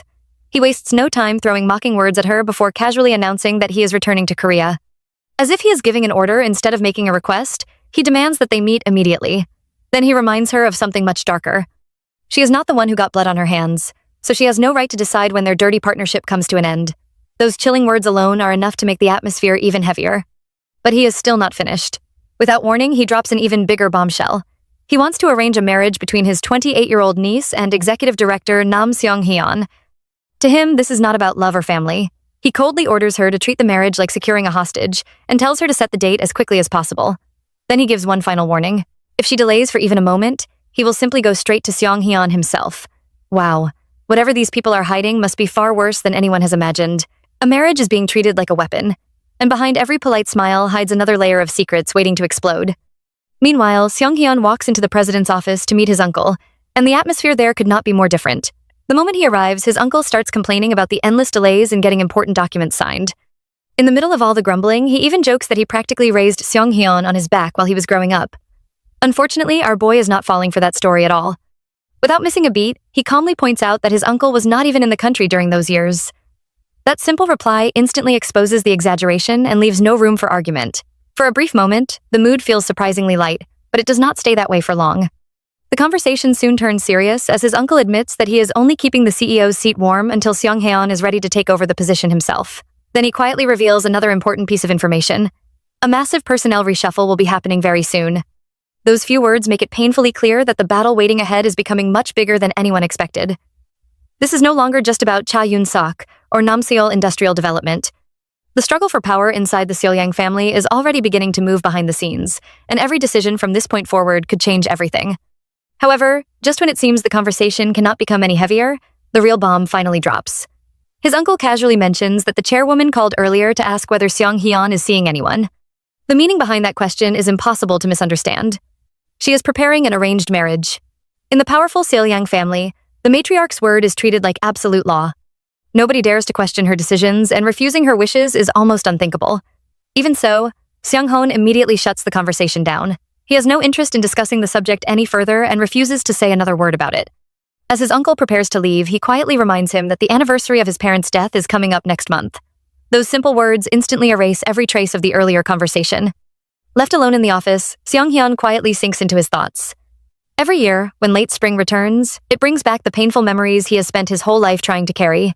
It is a season filled with wounds that never truly heal, and because of that, it has become the season he hates more than anything else.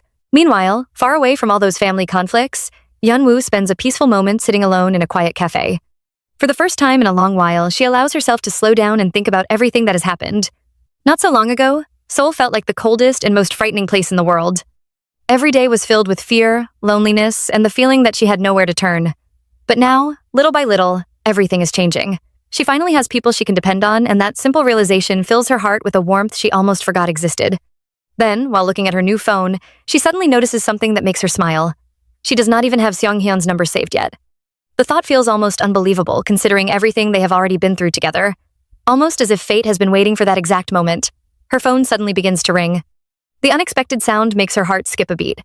When she answers, Seong-hyun's deep and gentle voice comes through the speaker, and almost instantly, all the nervousness inside her begins to melt away.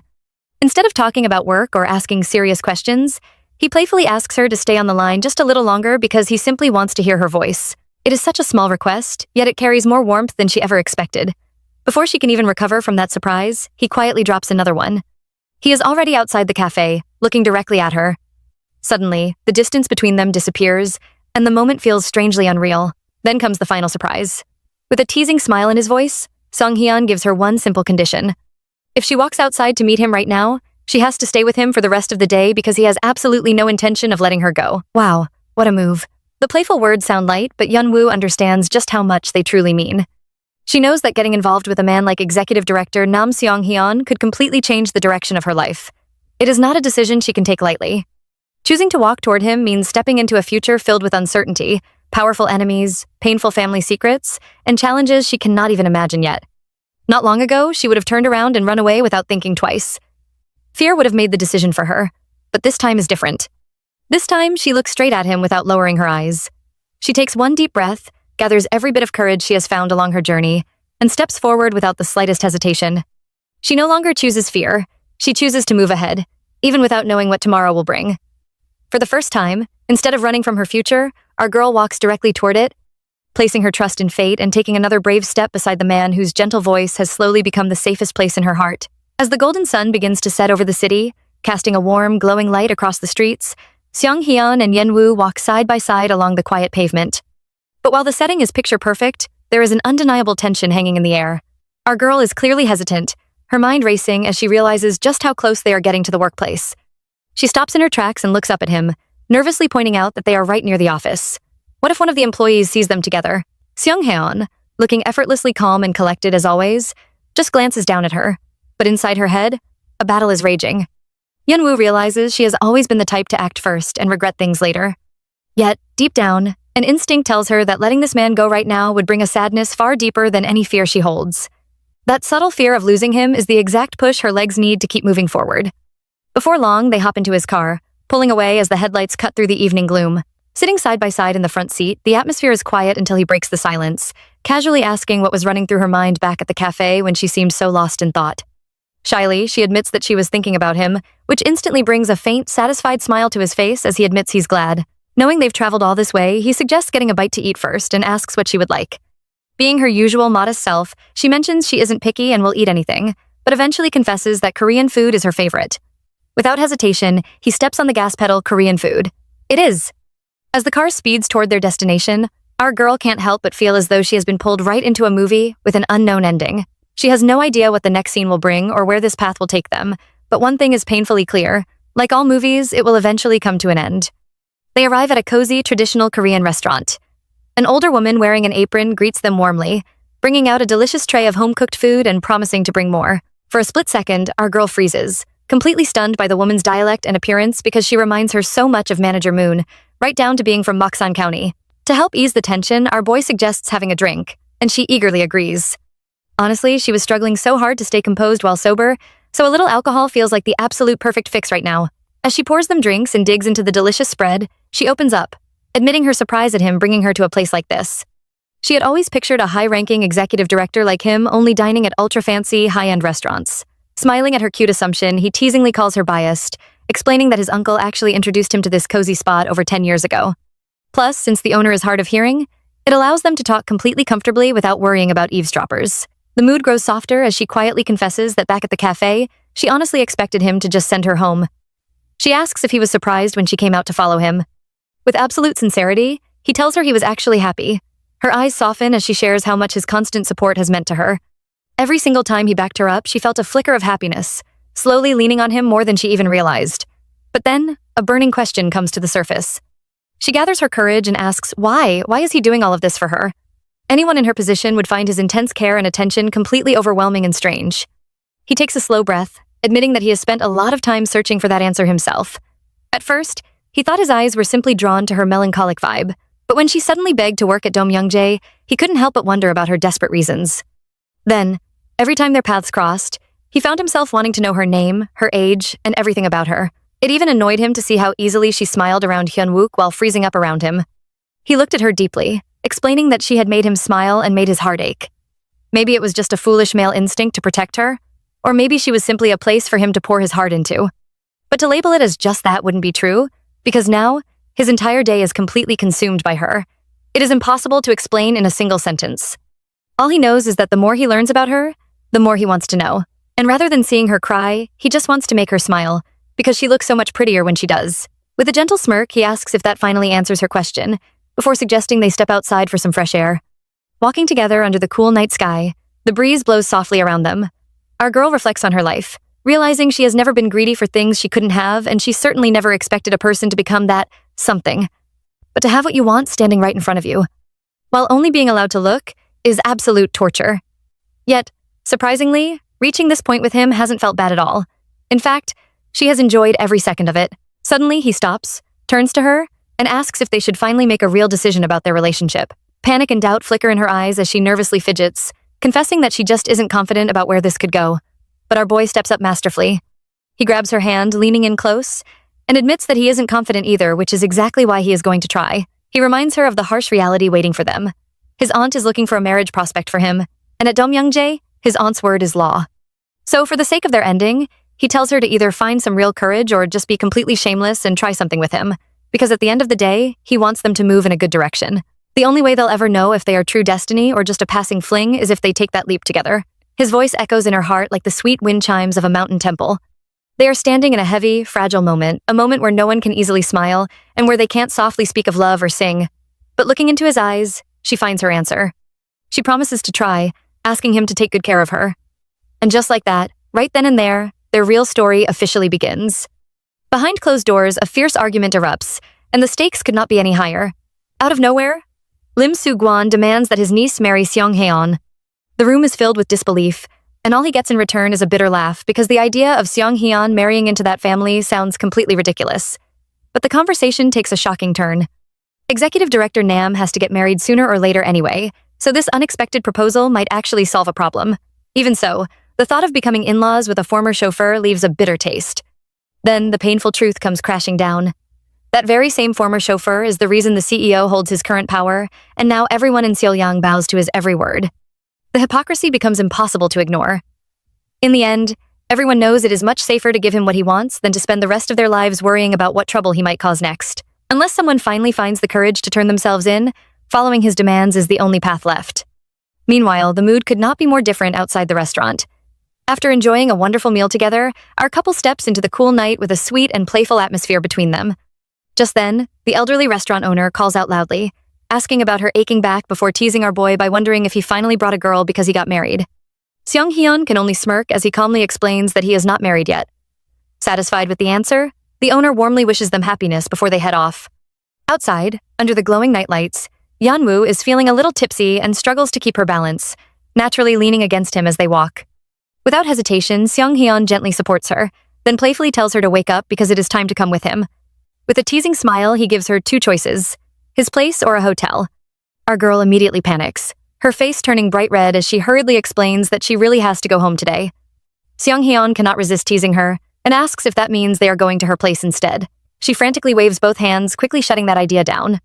Her apartment has been left in a complete mess ever since she moved to Moksan, and she has to visit the real estate agency first thing tomorrow morning to put it up for rent. Hearing that, our boy lets out a dramatic sigh and jokingly complains that his girlfriend is already going back on her word on the very first day of dating. Poor Yeonwoo falls right into the trap, apologizing over and over until he finally chuckles and lets her off the hook, admitting that at least her excuse is a creative one. When he offers to drive her home, she shyly insists that a taxi will be enough. That only gives him another chance to tease her, asking whether she is trying to push him away or pull him closer because, honestly, she is driving him crazy. Even so, he smiles and lets it go, deciding to be generous since it is officially their first day together. As they stand side by side waiting for her taxi, the playful mood slowly becomes warm and heartfelt. He quietly asks if she will really be okay on her own, admitting that he feels like he should stand guard because he is the one who cannot bring himself to let her go. Yeonwoo gently reassures him that she has gotten much stronger and that she needs to overcome this fear by herself because she is not a child anymore. Hearing that, he smiles warmly and reminds her that because she is not a child, she should stop making him worry so much. She promises that the moment she gets scared, she will call him immediately. Just then, her phone chimes to announce that the taxi has arrived. Looking at her with reluctant eyes, Seong-hyun quietly admits that he really does not want to let her leave like this, promising that he will settle everything as soon as possible. Before stepping into the taxi, Yeonwoo turns back one last time and makes a small but heartfelt request. She asks him to always be her proof. The proof that Ji Yeonwoo is doing well, overcoming her painful past by his side, and finally living a happy life. Hearing those words, he softly promises that he will become exactly that proof for her. And just like that, on the very first day of their relationship, something deep, overwhelming, and hopelessly toxic quietly takes root in Nam Seong-hyun's heart forever. Our girl Yeonwoo slowly types the passcode to her apartment, carefully entering the standard numbers exactly as she was told. The door unlocks, and she quietly steps inside. At first, everything seems strangely calm, but that feeling lasts only a second. Her eyes suddenly land on a cracked mirror sitting on the table. Something is tucked inside the broken glass. As she walks closer, her heart grows heavier. It is a yellow sticky note, and the words written on it send a chill through the room. I will definitely find you. There is no need to guess who left it behind. It is Cha Yun-sok's message. After everything he has done, anyone would expect Yeonwoo to break down in tears or freeze in fear. But something has changed inside her. Instead of shaking, instead of crying, she feels almost nothing at all. The threat no longer controls her the way it once did. Quietly, she pulls the note from the cracked mirror, crumples it tightly in her hand, and throws the thought out of her mind. For the first time in a long time, she clears her heart and allows herself to enjoy a peaceful night. It is a small moment, but it speaks volumes. The fear that ruled her life is slowly losing its grip. The next morning arrives earlier than expected. Because the executive director suddenly has an important meeting, Yeonwoo leaves for Moksan-gun on her own. As the intercity bus rolls down the highway, the television inside begins broadcasting breaking news. Suddenly, a familiar story appears on the screen. A construction company executive has officially been arrested for home invasion and repeated stalking. That executive is none other than Cha Yun-sok. Thanks to the hidden CCTV footage he secretly installed, the truth finally comes out. Yeonwoo had already handed every piece of evidence over to Saelyang Group's lawyer, making sure the authorities had everything they needed. At last, the man who turned her life into a nightmare is locked behind bars. Of course, years of fear and pain cannot disappear overnight. The wounds inside her heart are still there. But there is one huge difference now. She is no longer running away to hide from the world. She is not escaping because she is afraid. She is returning to Moksan-gun simply because she wants to be there. That simple choice shows just how much she has grown. As soon as she arrives, her steps naturally become lighter. The familiar roads no longer remind her of running away. Instead, they lead her back to the place where she finally found kindness. Before long, she reaches Domyeongjae, where her elderly coworkers warmly welcome her back. Their smiles instantly brighten the atmosphere, making the place feel like home once again. Yeonwoo happily hands out the gifts she brought from Seoul, giving each of them cosmetics she carefully picked out herself. The workshop quickly fills with laughter as everyone excitedly jokes that they will look 10 years younger after using them. Even after everything she has gone through, these simple conversations bring comfort to her heart. It is the kind of warmth she once believed she would never experience again. Naturally, everyone wants to know how her trip to Seoul went. Yeonwoo gently reassures them that everything went well. She also tells them she visited her mother in the hospital, but she deliberately left out everything that happened with Cha Yun-suk. There was no reason to burden her mother with all the recent pain and danger. Some worries are better carried alone, especially when the people you love have already suffered enough. Rather than dwell on everything that happened, she chooses to look ahead. With a calm smile, she promises everyone that she is ready to throw herself completely back into work. It is more than just returning to her job. It is another step toward rebuilding her life, one peaceful day at a time. Looking at her now, it is hard to believe this is the same woman who once lived every day trapped by fear. The threatening note in her apartment, the news of Cha Yun-sok's arrest, and the warm welcome waiting for her in Moksan-gun all become powerful reminders of how far she has come. Her journey is far from over, and the pain in her heart has not completely disappeared. But little by little, she is learning something she never thought was possible. She is learning how to live without constantly looking over her shoulder. She is learning how to smile again. And most importantly, she is finally beginning to choose her future instead of letting her past decide it for her. Later that evening, our girl Yeon-woo begins her night duty at the main facility, expecting nothing more than another quiet shift. However, her phone suddenly rings, and on the other end is the director himself. He has already rushed back from Seoul much earlier than planned, for one reason only to see her. He gently asks her to come over to Yunseondang by herself and bring a cup of warm tea. Naturally, she prepares a pot of chrysanthemum tea and quietly makes her way there, wondering why he called her so suddenly. As she steps inside the room, she looks around in confusion, trying to figure out what is going on. But before she can even collect her thoughts, everything changes in an instant. Without warning, Seong-hyun walks straight over and pulls her into a tight, desperate embrace. Just like that, every bit of distance between them disappears. He admits that he could not eat all day properly, and no matter how hard he tried, he could not focus on anything. The only thing filling his mind was regret. Letting her go home the day before was all he could think about, and it bothered him so much that he came all the way back just to see her again. Meanwhile, Yeon-woo completely freezes in his arms. His damp hair, the fresh scent of his shampoo, and his overwhelming presence make her mind go completely blank. Poor girl never stands a chance around this man. Every time he gets close, she forgets how to think. And before she realizes it, she has become a complete fool in front of him. Trying her best to calm the racing beat of her heart, Yeon-woo finally gathers enough courage to bring up something important. Since she works at Domyongjae as an employee, she wants to keep their relationship a secret for now. She does not want the other workers to find out because she is worried about what everyone might think.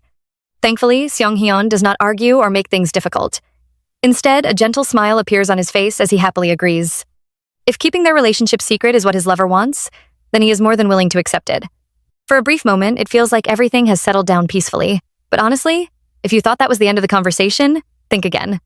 As if things were not already intense enough, Seong-hyun quietly turns the situation around. He reminds her that if she wants him to understand her position, then she also has to understand his. And before Yeon-woo can even guess where this conversation is going, he drops an absolutely shocking confession. Calmly, directly, and without trying to hide his feelings, he boldly declares that he wants to sleep with her. Just like that, the peaceful atmosphere completely changes, leaving the air between them even heavier than before. After everything they have been through together, after all the waiting, the worrying, and the growing feelings neither of them can ignore anymore, our boy finally puts his deepest desire into words. And with that single confession, their secret relationship suddenly becomes far more complicated than either of them could have imagined. The atmosphere in the room changes in an instant as Seong-hyun looks straight into Yeon-woo's eyes and openly admits that he wants to sleep with her right now. The sudden confession completely catches her off guard, leaving our girl frozen where she stands. He does not try to hide how overwhelmed he feels anymore. Calmly, but honestly, he admits that he is no longer in a state where he can stay patient or keep putting her feelings ahead of his own. His emotions have reached their limit.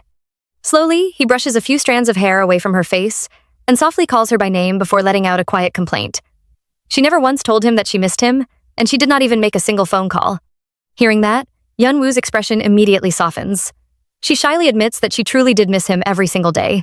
The only reason she stayed quiet was that she believed he was far too busy with work, and she did not want to become another burden on his shoulders. The moment those words leave her lips, something inside him finally gives way. Suddenly, he pulls her into a deep embrace, holding her close as if he has been waiting for this moment forever. A quiet smile appears as he whispers that he likes how thoughtful she is, even teasing her to keep being this considerate. But by now, both of them are completely swept away by everything they have been trying to hold back. Their feelings continue to grow stronger until they can no longer ignore them. Yeon-woo slowly lifts her eyes and notices an expression on Seong-hyun's face she has never seen before. It is honest, vulnerable, and filled with emotions he can no longer hide. The room grows completely still as the distance between them disappears. Then, with a simple click of the remote, the lights go out, leaving only the quiet darkness around them. The silence makes every heartbeat feel louder, and Yeon-woo struggles to calm herself as the weight of the moment settles over them. Even then, Seong-hyun does not rush her. Instead, he gently pulls back just enough to look at her again, and quietly asks if she is truly going to be okay. He tells her that if she wants to stop, she only has to say so now. It is a simple question, but it carries all the care and concern he has been trying to show her from the very beginning. Our girl looks up at him with a deep blush spreading across her face. After everything they have been through together, after every painful memory, every quiet moment, and every growing feeling they kept hidden inside, she softly answers no. With that single reply, she entrusts herself to the moment before her. Although they have not known each other for very long and so much of what they feel seems driven by instinct, one quiet truth rises above all the confusion surrounding them. Love. It is not loud or dramatic, but deep, gentle, and impossible to deny. The affection they have been quietly building, little by little, finally overflows, washing away every doubt. In that peaceful silence, there is no longer any question about what lives in their hearts. They both know exactly how they feel, and for the first time, Neither of them has any reason to hide it anymore.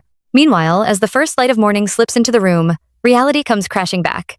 Yeon-woo suddenly snaps awake, her eyes widening as she realizes what time it is. Panic immediately takes over. She has to leave right away. Before she can make her escape, Seong-hyun reaches out, gently catching her arm and trying to pull her back toward him. He softly begs her to stay a little longer and get some more rest. But our girl is already in full panic mode. She insists that she has to report for her night duty and there is no way she can be late. Naturally, our boy refuses to give up that easily. With a teasing smile, he asks who this night shift is even for and jokingly suggests that she simply call in sick for the day. Unfortunately for him, Yeon-woo is far too honest to do something like that. She quickly shakes her head, refusing to lie just to skip work. As she struggles to get out of bed, he cannot resist teasing her one more time, quietly pointing out that she will probably be sore anyway, so it would not even be a fake excuse. Poor Yeon-woo turns bright red in an instant, becoming even more flustered as she hurriedly reaches for her clothes. As if things were not already embarrassing enough, the zipper on her dress suddenly gets completely stuck. The more she struggles with it, the worse it becomes. Seeing her frustration, Seong-hyun calmly steps closer and gently tells her to stop trying to force it on her own. Before she can protest, he carefully helps her zip up the dress. That simple act somehow makes her even more embarrassed than before. Her face burns with shame as she hurriedly tries to clear the awkward air, explaining that she is not angry with him at all. She is simply too embarrassed because the lights are on now and it feels impossible to look directly at him.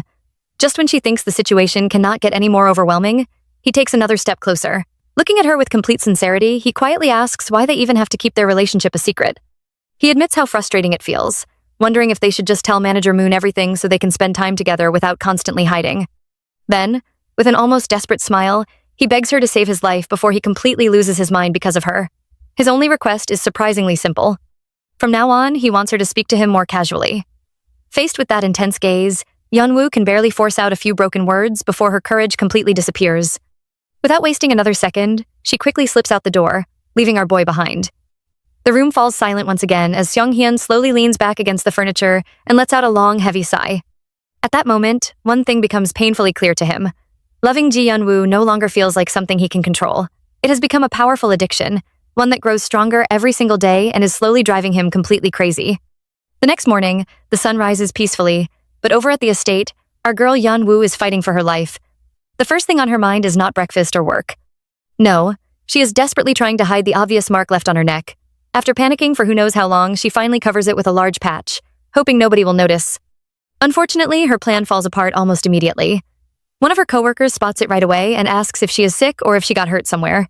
Completely caught off guard, Yeon-woo blurts out the first excuse that comes to mind, claiming it is just a bug bite. Honestly, it is not the most convincing story, but she sticks with it anyway.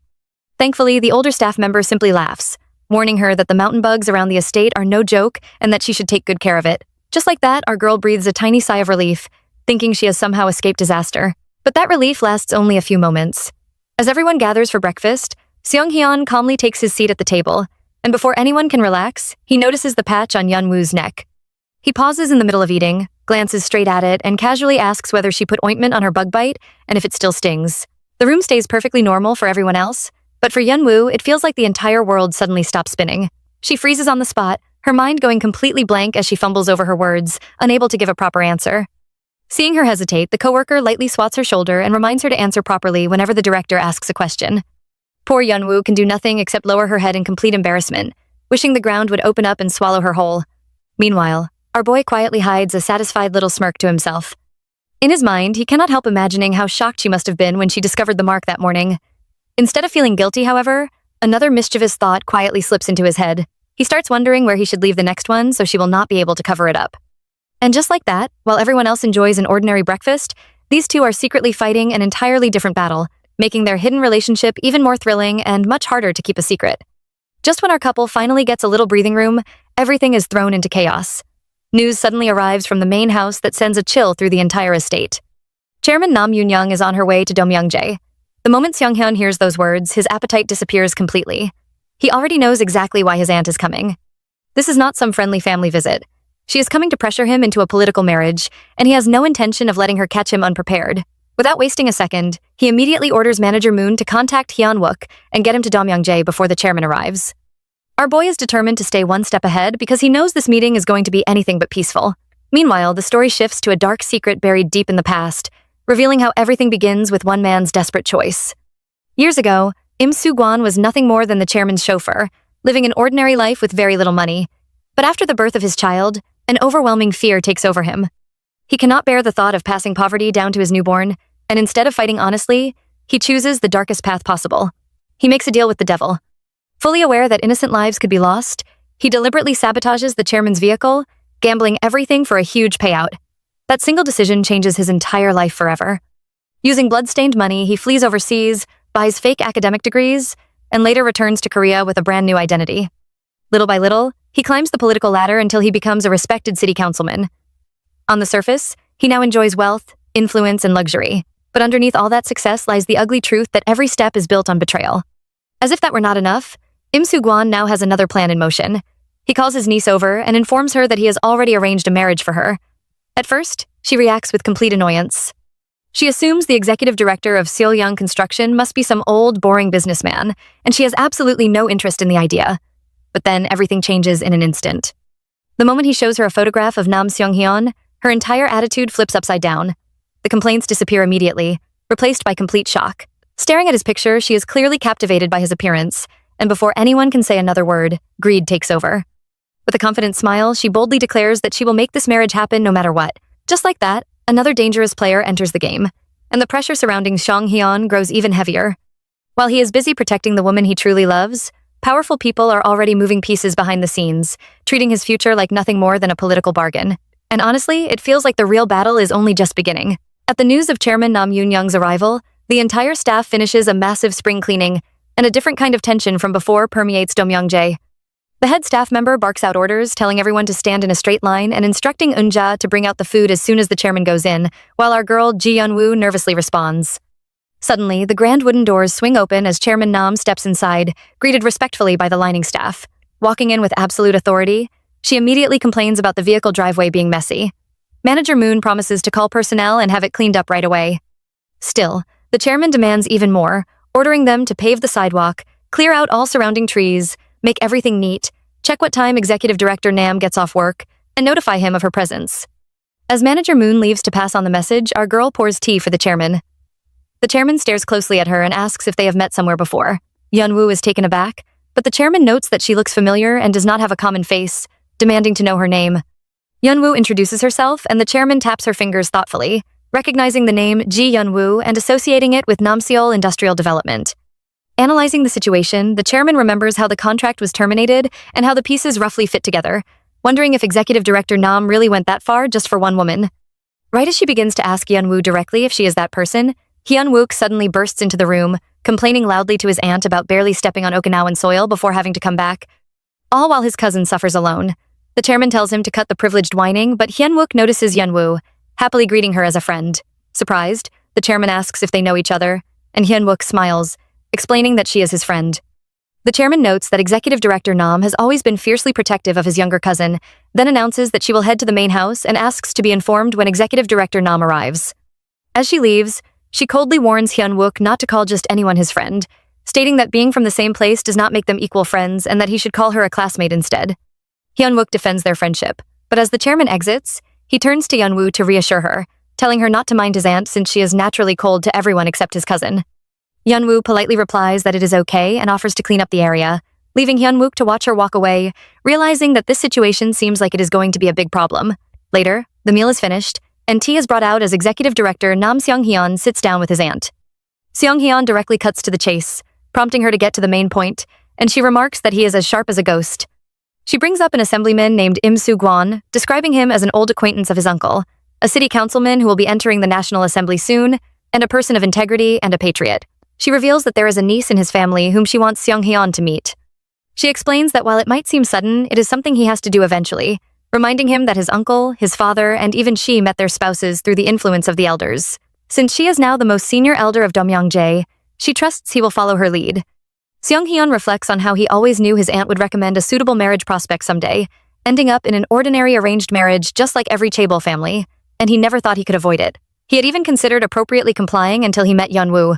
He asks his aunt if sometime next week would be all right, and she agrees, promising to set a date for what she believes will be a good match. Seong-hyun subtly smirks, remarking that they will know if it is a good match once they meet, quietly doubting that anyone would want to give their niece to a guy like him. His aunt tells him it is late and that he should rest for today. As Seong-han walks outside into the cool night air, He sighs, wondering why this had to happen now. Feeling like he would feel a bit better if he heard Yeonwoo's voice, he calls her phone. Yeonwoo answers, stating that she is in her quarters while Manager Moon is on night duty. Seong-hyun mentions that he is at Yunseondong, and when Yeonwoo asks if his talk with the chairman went well, he playfully lies that they talked about endless work matters. Yeonwoo gives a lackluster reaction, causing Seong-hyun to joke about whether he should have talked about them instead. Yeonwoo stammers that saying things like that would cause a disaster, and that just imagining it makes her dizzy. Seong-hyun softly responds that is why he couldn't, because he cannot make her dizzy because of his aunt, rather than because of him. He tells her that he had a purpose for calling, but since he achieved it, he will hang up now. Yeonwoo steps toward the window and notes that last time he said he achieved his purpose, she wondered what he meant, but now she understands. She asks if his saying he just called means he is currently standing right in front of her dorms.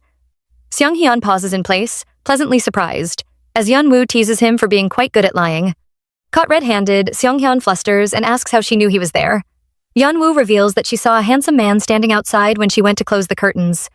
Seong-hyun chuckles, asking if she wasn't surprised that the handsome man was her boyfriend, but Yeonwoo jokes that she was only surprised because he was lying so shamelessly. Seong-hyun laughs it off, telling her to go on and rest since it is late, admitting that since she is watching him, he will have to exit without being able to lie. Yeonwoo gently asks if he has anything else to say, but Seong-hyun repeats that he didn't have anything to say, only a purpose, and since he achieved his purpose, he will hang up. Looking down at him from her window, Yeonwoo knows that doing what was promised was like a promise from the beginning of time that not even God can help. Standing under the night sky, Seong-hyun gazes back, bound by a love as natural and inevitable as the earth revolving around the sun, as spring sunlight melting the ice, and as a ripe fruit falling to the soil. In a high-class dining room, a wealthy, ambitious woman arrives to meet the chairman alone, explaining that her husband is away on a business trip and that it is not a major meeting anyway. She introduces herself as Kang Ro-hee, and the chairman greets her, complimenting her good looks. As they sit down to dine, the conversation turns to politics and business. The chairman mentions last year's national audit, complaining about how unfair it was to target a company that brings so much prestige to the nation, and casually drops that he even spoke up about it in Yeouido. Ro-hee flatters him, apologizing on their behalf and acknowledging his hard work. Suddenly, the chairman receives an urgent restricted phone call and excuses himself, leaving Ro-hee alone at the table. Seeing her chance, Ro-hee drops the polite act, takes a sip of her wine, and gets straight to business when he returns, asking if she should speak to him comfortably now. She asks if she needs to prepare anything before meeting Executive Director Nam Seong-hyun, like learning his ideal type or finding out what topics to avoid. The chairman scoffs at her boldness, pointing out how shameless she is, taking after her mother's side and willing to do whatever it takes. He asks if she gets hurt easily, but when she calmly answers no, he chuckles, satisfied that she has exactly what it takes. Meanwhile, in the kitchens of Domyongjae, tensions erupt as two older women get into a fiery argument. One worker screams at the other, asking if she forgot her meds and why she's taking her anger out on everyone after being asked about getting off work. Screaming about money and her daughter, the stressed worker snaps, cursing out Domyongjae and threatening to watch closely as everyone gets ruined. Nearby, our girl Ji Yeonwoo is quietly signing off on the supplies list when two staff members start gossiping. They talk about how harsh the chairman is toward young master Hyun-wook, but note that director Nam Seong-hyun is actually the one who deserves pity. Raised by the chairman as the pillar of Seolyang and the eldest son of Domyongjae, he carries a massive weight on his shoulders. Yeonwoo listens silently as they reveal a heartbreaking detail. Seong-hyun lost both of his parents on the exact same day, at the exact same time when he was young. Hearing this pierces Yeonwoo's heart deeply. Remembering how she saw him pacing outside the dorms the night before, she realizes that despite his strong, cold exterior, he is filled with an unbearable emptiness. Later that evening, Yeonwoo meets Seong-hyun outside, explaining that Manager Moon went inside because she was exhausted after her night shift.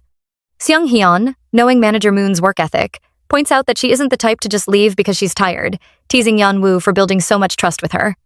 As they walk side by side down the stone pathway, Seong-hyun notices Yeonwoo silently staring at him and mentions how scary it is when she looks at him like that without saying a word, since he can't tell what she's thinking.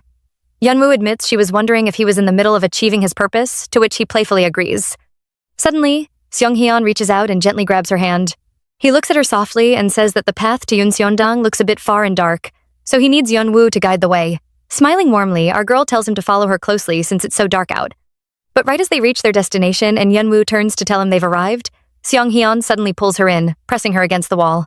Before she can even react to the sudden movement, he gently places his hand on her cheek, looks into her eyes, and kisses her deeply. As the intense atmosphere settles, a flushed Yeonwoo tries to process what just happened, but Seong-hyun isn't stopping there. He leans back in, informing her that Manager Moon won't be at her post tomorrow because something came up, whispering into her ear to spend the night with him before she goes. Enjoying this so far? Comment Yeonwoo below for part 3. Until next time, ciao.